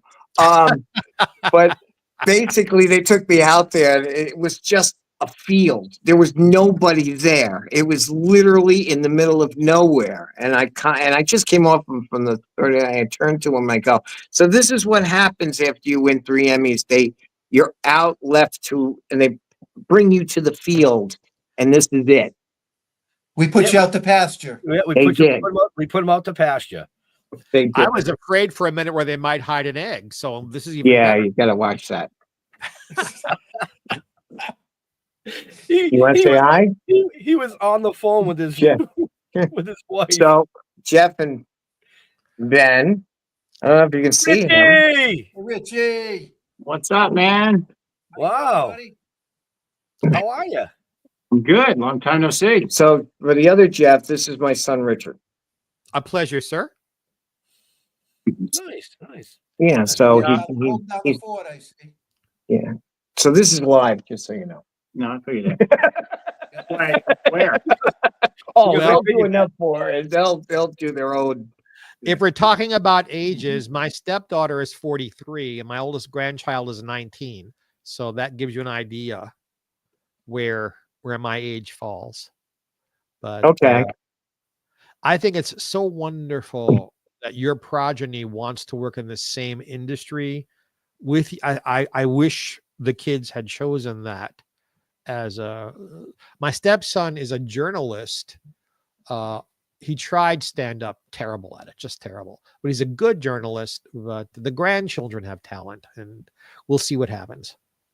But good Well, for the you. son's got a lot of talent, and his Yeah, he daughter does. does too. So there you go. Yeah, he's a great fabricator. He That makes a you think lot he- of great stuff.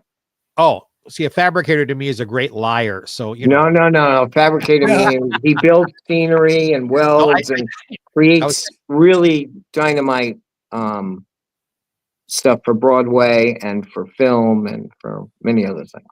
I know I was making a joke, but golly, Well, it we know sounds like- this show, so we get it.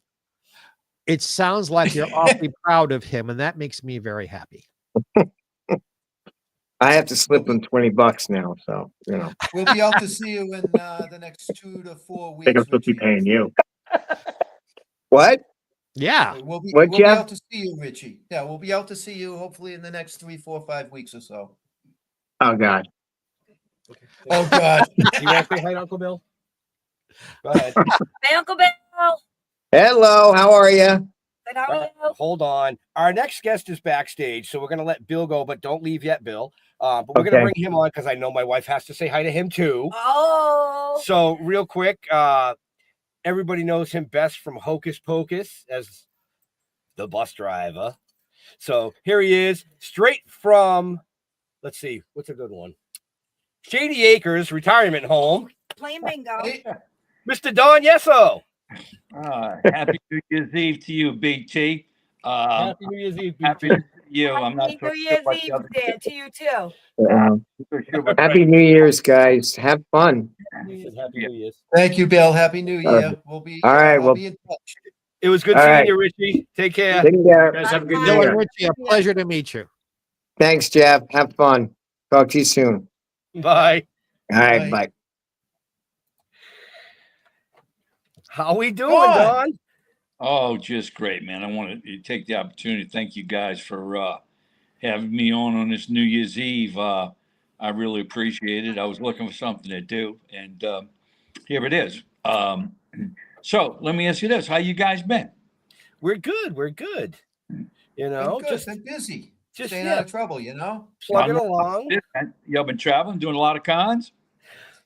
Not over the last 12 months. You know, we've been you got life changes more so on my side than Ben's side, but it kind of like shifted what's been going on with me a little bit. So Okay, well I No, hope but it's nothing bad or serious.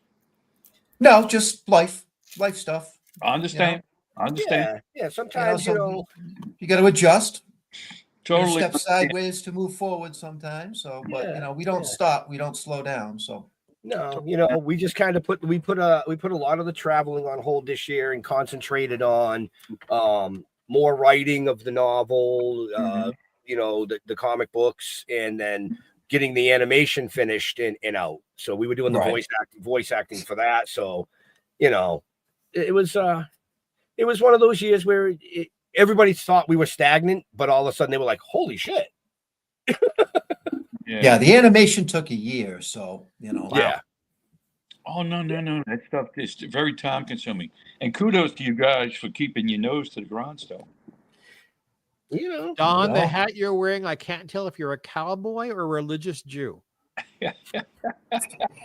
Well, it's actually my homage to Landman. I'm on the Screen Actors Guild nominating committee this year.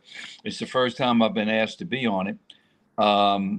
And I think there's only like 2,500 of us. And what we have to do is try and watch as many of the shows as we possibly can, because from there, we nominate the 5 actors and actresses and stuff like that to get voted on for the Screen Actors Guild. So I've been really watching a lot of shows, or trying to watch as many as I can while this great football season's going on. But I just was going along. I went through the whole Yellowstone thing and watched all that. And but boy, when I got to Landman, that Billy Bob Thornton is he's just crushing it. I mean, I don't know if you guys have had the opportunity to see this show yet. No, I haven't seen that one. But it is the best, in my opinion, is the best thing on television right now. I've seen some snippets from it, but not a whole episode. And he just, you could give him, I mean, a note from the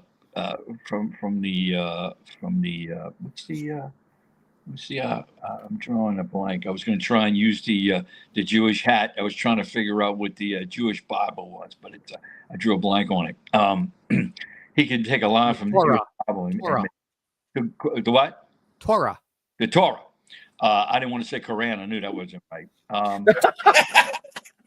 But you know what? They're so close, really. Yeah, they all are. Torah, yeah. But he could take a line from there and just make it brilliant. But anyway, but I got to believe a lot of it is Taylor Sheridan's writing, because he's written some parts for some of the females in the show that is just sensational. He's got to have a staff of female writers. There's no way he writes all these shows. He's got Tulsa King, he's got Yellowstone, he's got 1883, he's got 1923, he's got Mayor of Kingstown. There's no way he writes all these shows. So no, of course not. So he's just, anyway. So if you haven't seen it, I would, to toot my own horn, I would say is as good as the first season of True Detective was. And to me, that was one of the best things ever on television.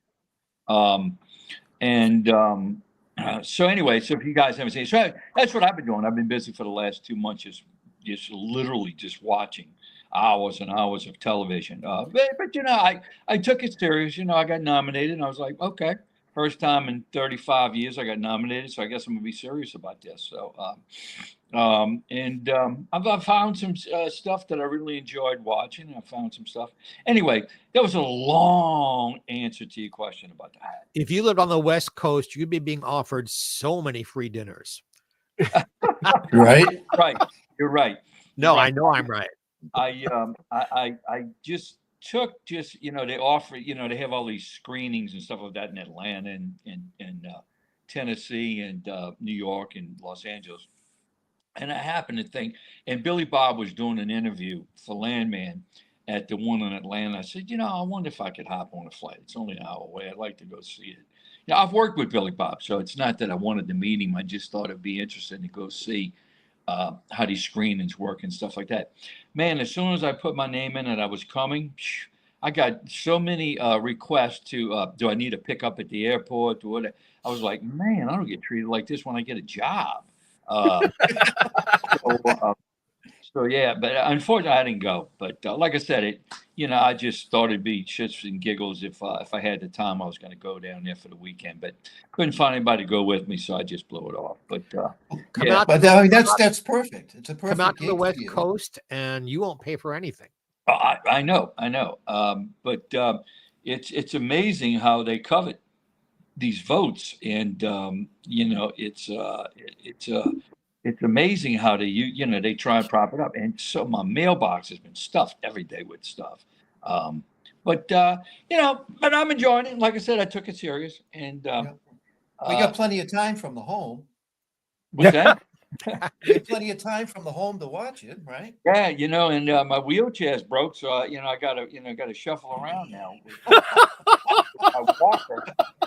So trying to use the remote control and the walker at the same time has been a problem. But and they keep giving me my Viagra, so it's no fun in here at all now. Yeah, it's really a bad time when you're walking to the wall in the dark. Yeah. Yeah. But Helps them stand up straight. What I plan for the first of the year? Plans for what? What you guys got planned for the first of the Oh, year? question.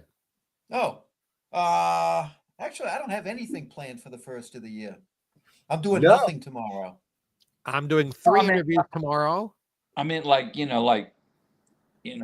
after the first, you got any projects coming up? You going to any conventions? You got Well, we got a few coming up. you got your chemotherapy coming up. I mean, it's something, anything. February. Yeah, no, there's a few coming up. Yeah, I think we got February, March, and April. Good. We have a convention in each month. Yeah, Good. February, March, April. That's all. I think that's all I've booked so far. Good. Yeah. And I kind of slacked off a little bit. when's the book coming out? Well, the first one's second- already out. Yeah, the first one second came out. The first one's already out. Yeah, second one will come out probably spring of 26. Yeah, I was going to say a year and a half. Okay. Yeah. Yeah. Because Well, we're doing 5 comics out of it first. Yeah, we'll release the 5 comics first, Mm-hmm. and then release the novel Oh, instead of reverse. Just because we like to do things ass backwards. You know that. You got to hang out with. Yeah. No. Listen, it's one of the most fun times I've ever had in that Mexican restaurant. I mean, I just laugh and laugh. That was incredible that night. It really was. And, it was just a bunch of people sitting at a table. Right. It was A wobbly table and, off the interstate somewhere. I don't even, it wasn't even nothing spectacular. But the food was good. The food was good. The drinks were outstanding. In the company. It was just a company. It goes to show. It doesn't matter where you are. Right. You can be in Bywater, Mississippi. If you got a table with a good group of friends and you're having fun, it's all that matters. Right. Right. And hopefully we'll get the second animation going. In 25 too. Right. Yeah, And hopefully we'll get to another some one. conventions where we can hang out again. Yeah, it's. I don't think those are happening for me anymore. No. Oh, they won't let you out. I don't think so. It just, they've already started booking for 2025, and I haven't heard a peep. And it just, I had one booked in early 24 in March, and I had a knee replacement and emergency knee replacement, and I had to bail because they didn't want me to get on a plane. Right. Right after the surgery, and I don't know if I set the apple card or I'm not looking for an excuse, but after that, I never got asked to come back to one again. I don't know if they don't like you that you bail 3 days before, but it wasn't much I could do about it. The doctor those things happen. People bail all the time on conventions. Yeah. I think it's just So anyway, since then, no, and I'm not overthinking. I'm just bringing you up to date. And I never got another one. And I see all of the ones. I really don't pay much attention, but if something comes in through, you get all these things. You were tagged in something, and I'll read it. I'll open up the link or something like that. It was like so and so got added to convention in March of next year and July of next year. So all these conventions are filling up, and I haven't got anything. So I think that train has run that train ran its run for me. I think I had a little bit of hype, and I think that's over with. But if for some reason, if these whatever happened to do a Hocus Pocus 3, and I happen to get in it, maybe I'll catch a second win. But you know, I don't. Whatever. I mean, it's, you know, I'm just like you guys. I just wake up every morning, put my pants on, and set my sails and see where my ship's headed. And that's Right. I don't think. Well, I keep hearing that Hocus Pocus 3 is going to happen, so hopefully it happens for you. You know, yeah, but I've been hearing it too. But you know, you look at the time of the year. We're already in January, and so let's just play it out. Just suppose it was going to happen.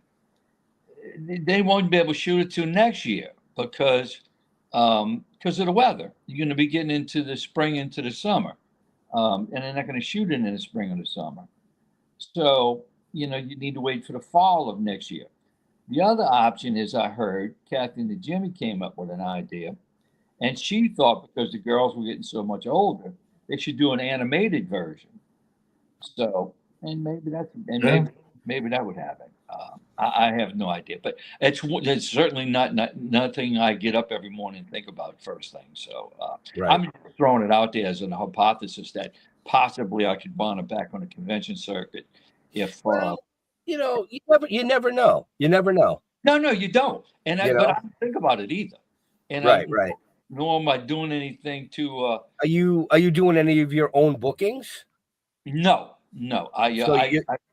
I reached out a couple of times via emails, or how I thought you would do it, to these people that run conventions, and I think I reached out like 5 of them, and I just got crickets back. I never even got a return email. So I just right.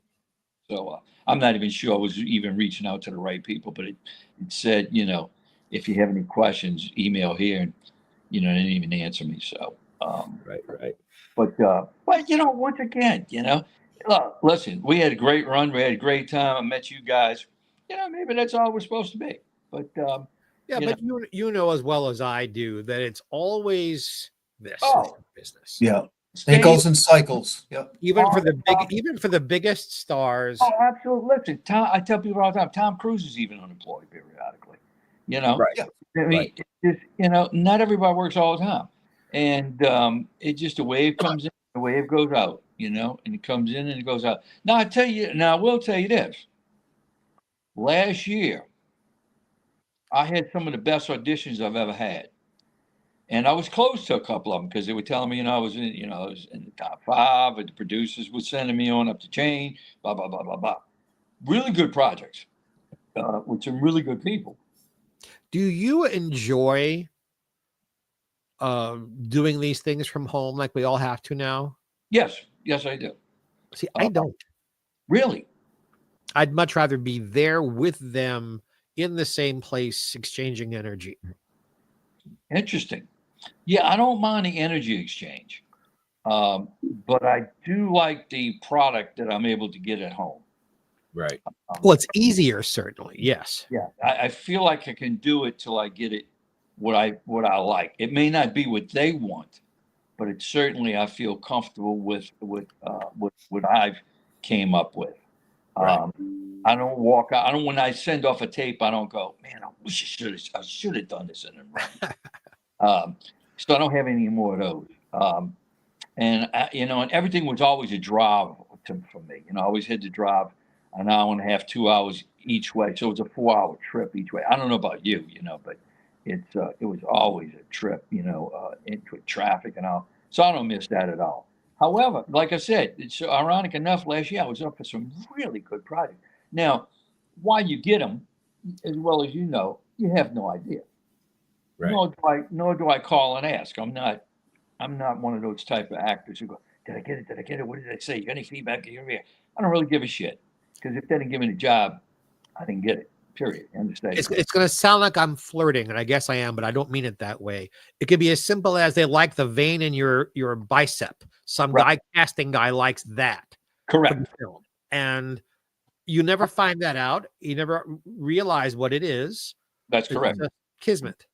Right. That's exactly right. So I'm not going to drive myself crazy about asking.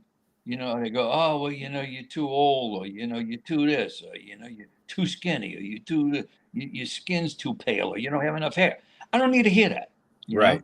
I didn't get the job. Okay, fine. Because then I'll be chasing Next. my tail trying to go get plugs in Turkey, pork in Turkey.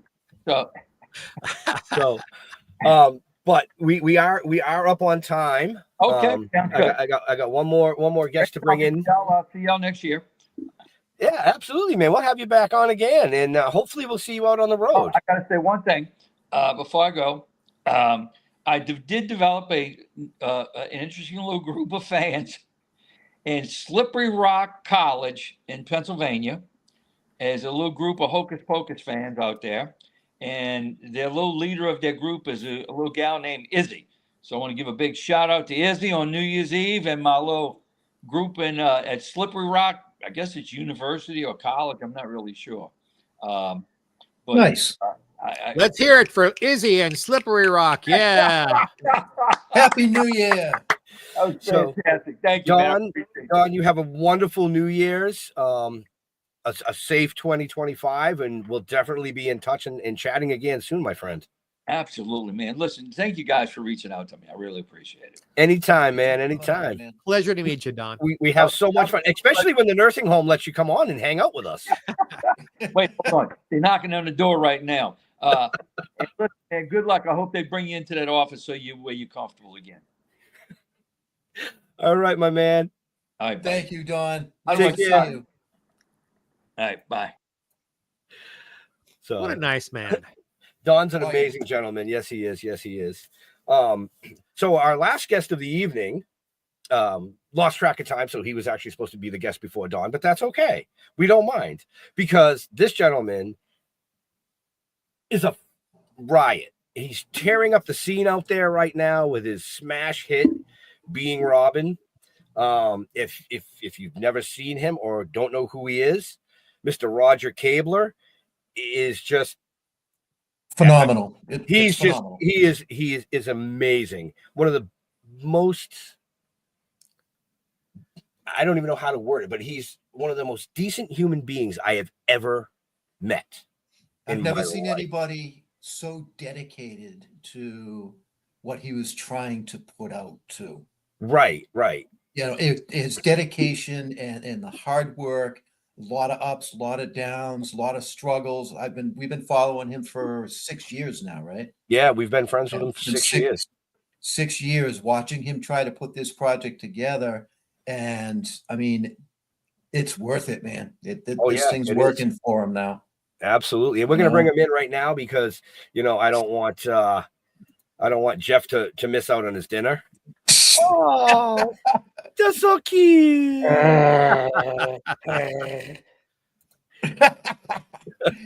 Roger, you look so handsome tonight. I love the helmet. Hi. I'm Roger, and this is Graul. Graul? Yeah, his name's Graul. What? A pleasure to meet you both. Hi. He makes duck noises. What do you want? It's a freaking piece of plaster. Hi, guys. Thank you for that introduction that I can't live up to. I forgot I was, God, I got a painting that's due yesterday, and I'm like painting, and I'm like, I get a message from Jeff. Oh, you coming?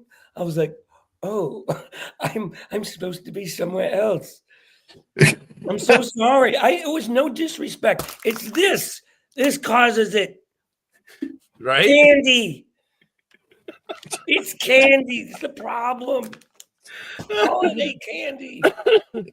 And wow. Coffee brought to you by coffee. All right. Does somebody want to say anything? Or is this just me? Oh, no. Geoffrey, nice to meet you. I don't know who you are because I'm a hermit. But I love the vein in the arm thing. I get a vein in my forehead sometimes, but I think that's why I don't get cast in anything. They think I'm a scanner head that's going to explode. Why don't you, Roger, why don't you tell Geoffrey a little bit about this phenomenal project that you've been putting together for 6 years? It's called Being Robin. being Robin? No, I'm aware of it. How did you get aware of it? I thought it was a secret. Because I'm very well connected in show business Oh, for the last half century, and because Robin was an incredible man. yeah. I'm not him, by the way, in case. No, I know you're not. I mean, But I you- never said I was. I never. You tried could to fool a prove lot of that. people. It's just a weird thing that occurred shortly after he died. So I've had to blow my nose for 23 minutes, so forgive me. We'll wait. Everybody stops. Because blowing my nose is fascinating. You missed the spot. There's a big psych. Yeah, and that wasn't from my nose. So, Oh. Oh. yeah, that's how most people react to me. I'm gonna pee my pants. You put me on. All right. Because Robin deserves all the respect he can get. What got you started on this? Oh my God. I didn't intend to do anything. I was retired from show business. Why didn't somebody tell me my hair was as bad as your problem with your nose? I look like I'm from freaking Whoville. Well, it's fine till you pulled your hoodie up. Let's not get nasty right now, okay? This is a clean show. Since when? Since when what? This was a clean show. Did you see my vein? All right, stop All right. flirting. So Seriously, I what was happened was honest. I was retired from show business. I had a lot of problems with drugs and mental illness, and I had retired. I moved back to Massachusetts. I was painting. You'll see all this in the movie. And then Robin Williams passed away, and I was profoundly affected. I had an extreme bout of empathy, and then I understood, and I felt his passing. I felt his passing in the first person, and it started from there. I felt very haunted, and I felt his presence. And I suddenly started to behave like him involuntarily. And I could do an impression of him, but this was different. It was like he was clobbered over the head with this entity, and it was no longer an impression. I was just taken. You were channeling him. I don't know, but I didn't do it on purpose. And people had asked me, would I do a tribute? And I said, no, I'm not in show business anymore. And I said no a number of times, but Robin was talking to me. I'm bipolar, so he was talking to me, saying, I'm going to go back to work, please. And I think he's using this schleppy Jewish body as a channel for him to work. And I believe that today, because it happened about 3 weeks ago in the middle of a meeting in front of 100 people. I started to feel Robin very powerfully, and I couldn't just get up and start, I just sat there and cried because I felt him wanting to perform so badly. It's been a few months since I performed. I just had surgery on my vocal cords, so I haven't been able to work. So this is the first really public thing I've done. Well, you sound fine to me. We appreciate it. Thank you. Yeah. Thank you. I will be in touch with you. No, I mean, I had little precancerous goobers on my vocal cords, and you got to handle that. That's really it demands your attention. So I plan on getting back to work by February. But I told these guys I didn't even know if I'd be able to do this. But well, it's I'm nice. glad you're here. I'm glad you're here. I appreciate it because, like Jeff said before we started, we met you about 6 years ago at a convention in Comic-Con, yeah, and you walked up to the table. We had the VIP table. He walked up, and Bill Diamond, who was on earlier, had the head of the table, but he had moved. And Roger came over, put his plate down at the head of the table, and sat down and started talking to us and eating. We were like, okay, so cool. We handed him a copy of the comic book. He got up and ad-libbed the like 4 or 5 pages, and he had the place in fucking stitches. Right. And we just connected and became really good friends ever since. And we've tried to help promote Being Robin as much as we possibly can. And I'm so psyched to see it. This is. I'm sorry, I don't mean to interrupt. No, please. This It's is the the show's about company you. you sent me to. This is their thing.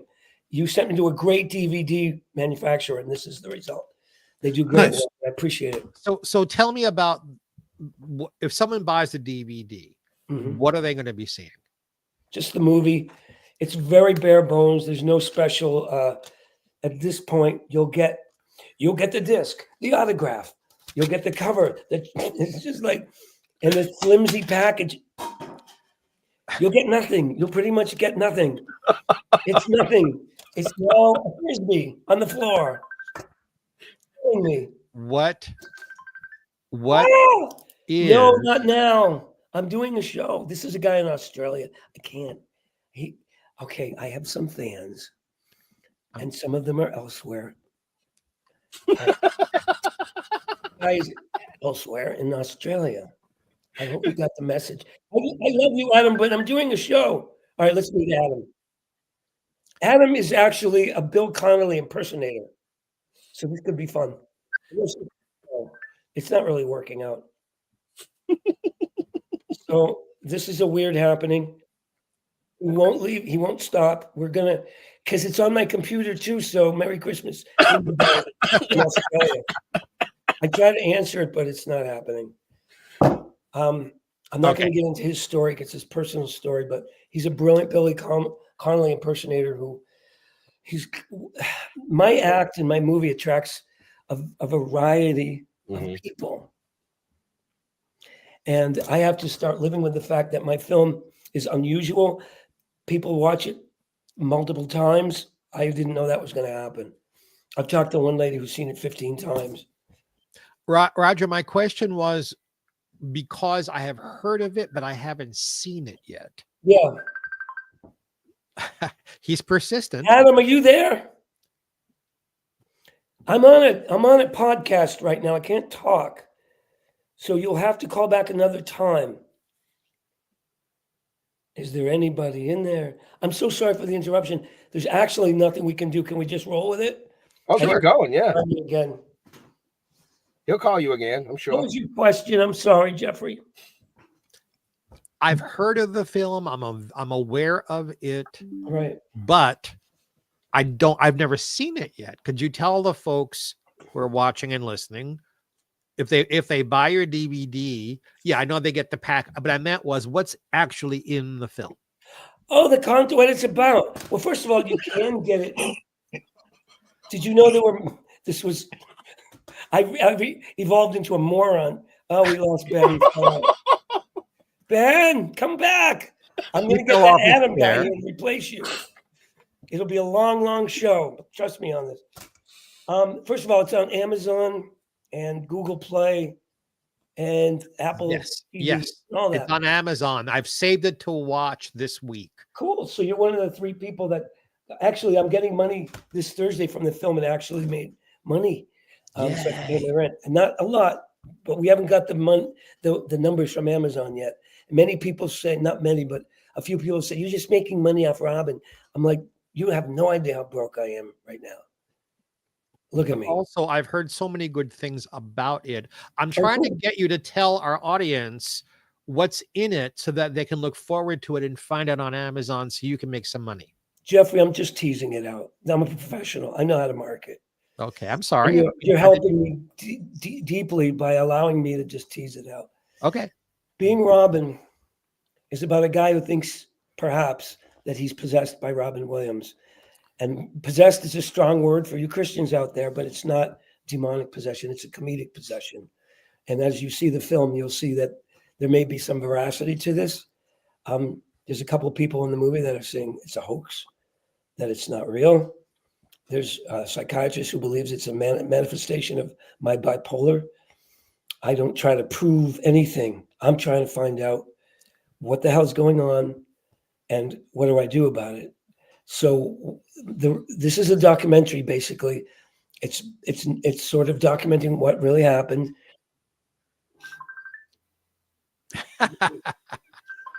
I'm not laughing at you, sir. I'm laughing at the beep, beep, beep. I'm sorry. It's going to go away eventually. That's all If right. I could just pick the phone up, I would actually be able to talk to this kid. And he's not letting me. It's not picking up. He's in Australia. I lost my choo-choo. So the squid. Oh no, that's a different movie. So I say no. What happened was I said no. This is a true story. I said no. I'm not going back to the show. But Robin gets a hold of me, and he won't let go. And he's like, please. And then I realized, and I realized in the actual situation, how do you say no to Robin Williams if it's a real spiritual manifestation? Who am I to say no? So I decided to write a show, and I called my manager and I said, I need to do a show. I need to do a Robin Williams tribute. He's the one that suggested it. The first time we did it was in front of 600 people at a casino in California, and Robin let it rip. I just got out of the way, and Robin ran around like crazy for an hour. And there's some of that. There's a lot of clips from different shows, from actual shows and interviews on TV in the film. But there was a deterioration that occurred because I'm bipolar, and so is Robin. It was a real party for a while, and it went really well for a while. But the longer you allow a spirit to manifest you, or the more you buy into it, and for a while, the situation can start to exacerbate. And I hope I used that word right. No, you used the exact right word. It gets exacerbated. And events occur in the movie that are not all fun. And so originally I set out to make a really light, fun Ron Howard movie. But I realized without the dark, without the sad, you're not going to get to that joy. So ultimately you have this balance of dark and light, any piece of art. And it is an art film. It's not commercial. It's nobody's idea of a technical masterpiece, but that's part of it. It's very raw. I'm not a filmmaker. I'm a guy who had an experience. So I had to edit it myself in the style that Robin would have me edit it. And there was no money to hire editors. I learned how to colorize the best I could. The movie is really, really unusual. We had a screening yesterday, 2 days ago in Boston, and 45 minutes of really profound questions like, dude, what happened to you? And I'm learning to live with the oddity of being at the center of this unusual thing. And, there's a lot of praise, and it's very scary because I'm a very private person. I'm mentally ill. And I have to balance my private. I get crazy foam. Look, I let stuff in the corners of your mouth. I have to balance this. It's not leftover? It's actually little pieces of this. So you can call it leftover, but it's fresh leftovers. I'm trying to be so nice here. I'm spitting little pieces of this delicious leftover what? Oh, that's disgusting. So have I blathered long enough? Do you kind of get? We got about 2 minutes left. No. Okay. Any other questions? What do you want to do? We just wanted to say hello. Hi. I wish you all the best for upcoming 2025. And you too. I love you two guys. I'm sorry you haven't got a chance to get into word edgewise. I'm the one that's having trouble talking, so I'm going to shut up. Roger, have you had a chance to show this to anyone who is actually close to Robin? I have had a chance, and I've turned it down. I've had a chance to connect with his oldest son, Zach, through a friend who's offered to introduce us, and I said no. I don't want anything from his family, and I don't want to bother them. They know about the film because I wrote to them before I made the film. I said, I'm making a love letter to your dad, to your husband. There's no images of him at all in the picture. This is just me. That's just me, okay, in a wig. And I'm really proud of the film. I don't have any pride for myself, but this little film is working hard to get to be seen. And it's not a matter of pride. It's gratitude for the ability to be in touch with a spirit as great as Robin, who keeps pushing me to keep this going for 6 years. He's really said, no, take it to another level. Come on, let's go. And so we are still doing it. We're still doing it. Well, Roger, frankly, I believe love in you. it. I believe in you. But if you had to choose between seeing this and Nosferatu, Nosferatu's pretty good. Shut up!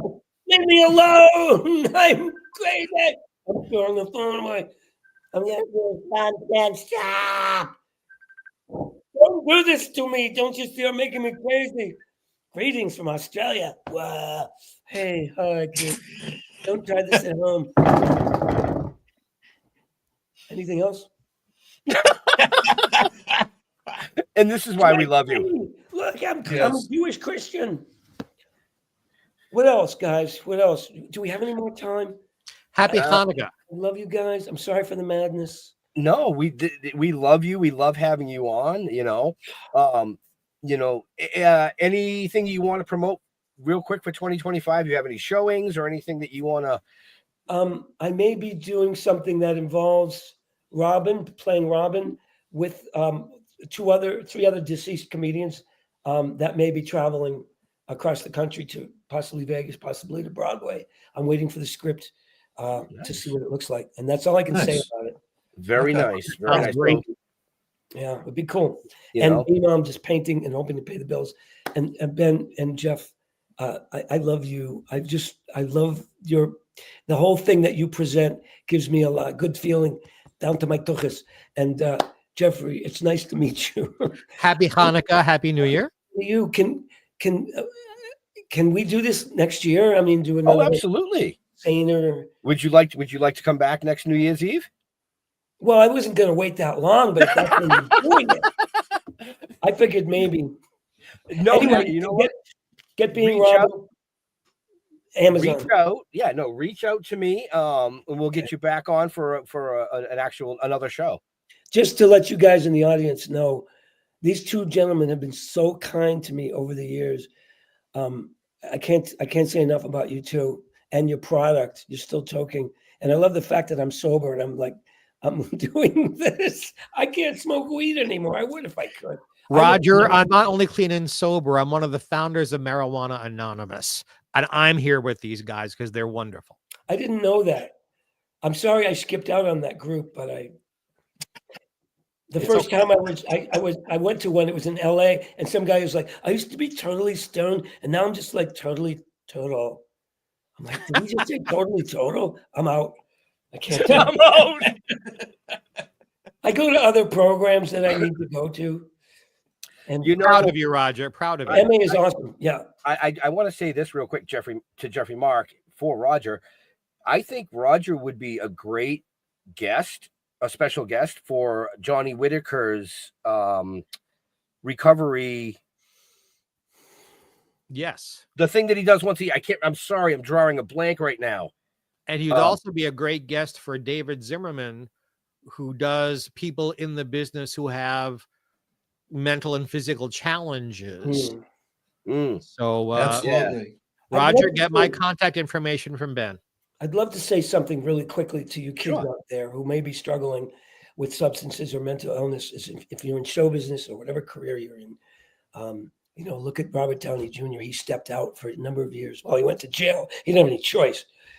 But to step away from the career and get well, get your feet on the ground, get a foundation of recovery, whatever you need. Show business will always be there when you come back with open arms. That's what happens. It'll always be there. Don't rush don't try to build something on a house of cards and it'll just fall apart. That's what happened to me. I took some time off from show business until I was ready to come back, and we're doing okay. Right. And we're glad that you're doing okay. We love that. Thank you. I'm not that okay. Okay. Yeah. So on that note, folks, I'm going to wrap up this New Year's Eve special so that you folks can actually go out and enjoy your New Year's Eve. Just do me a favor. If you're drinking, call an Uber, call a friend. We want to see you next year. Just saying. We love you all. And be safe.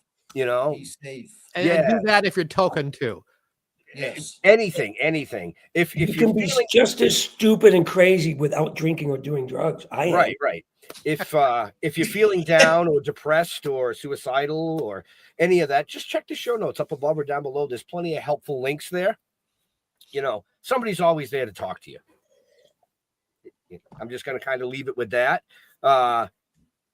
And I'm just going to close the show out like I normally do. I'm not even going to get into all the other stuff like we do with our normal show, if that's okay with you guys.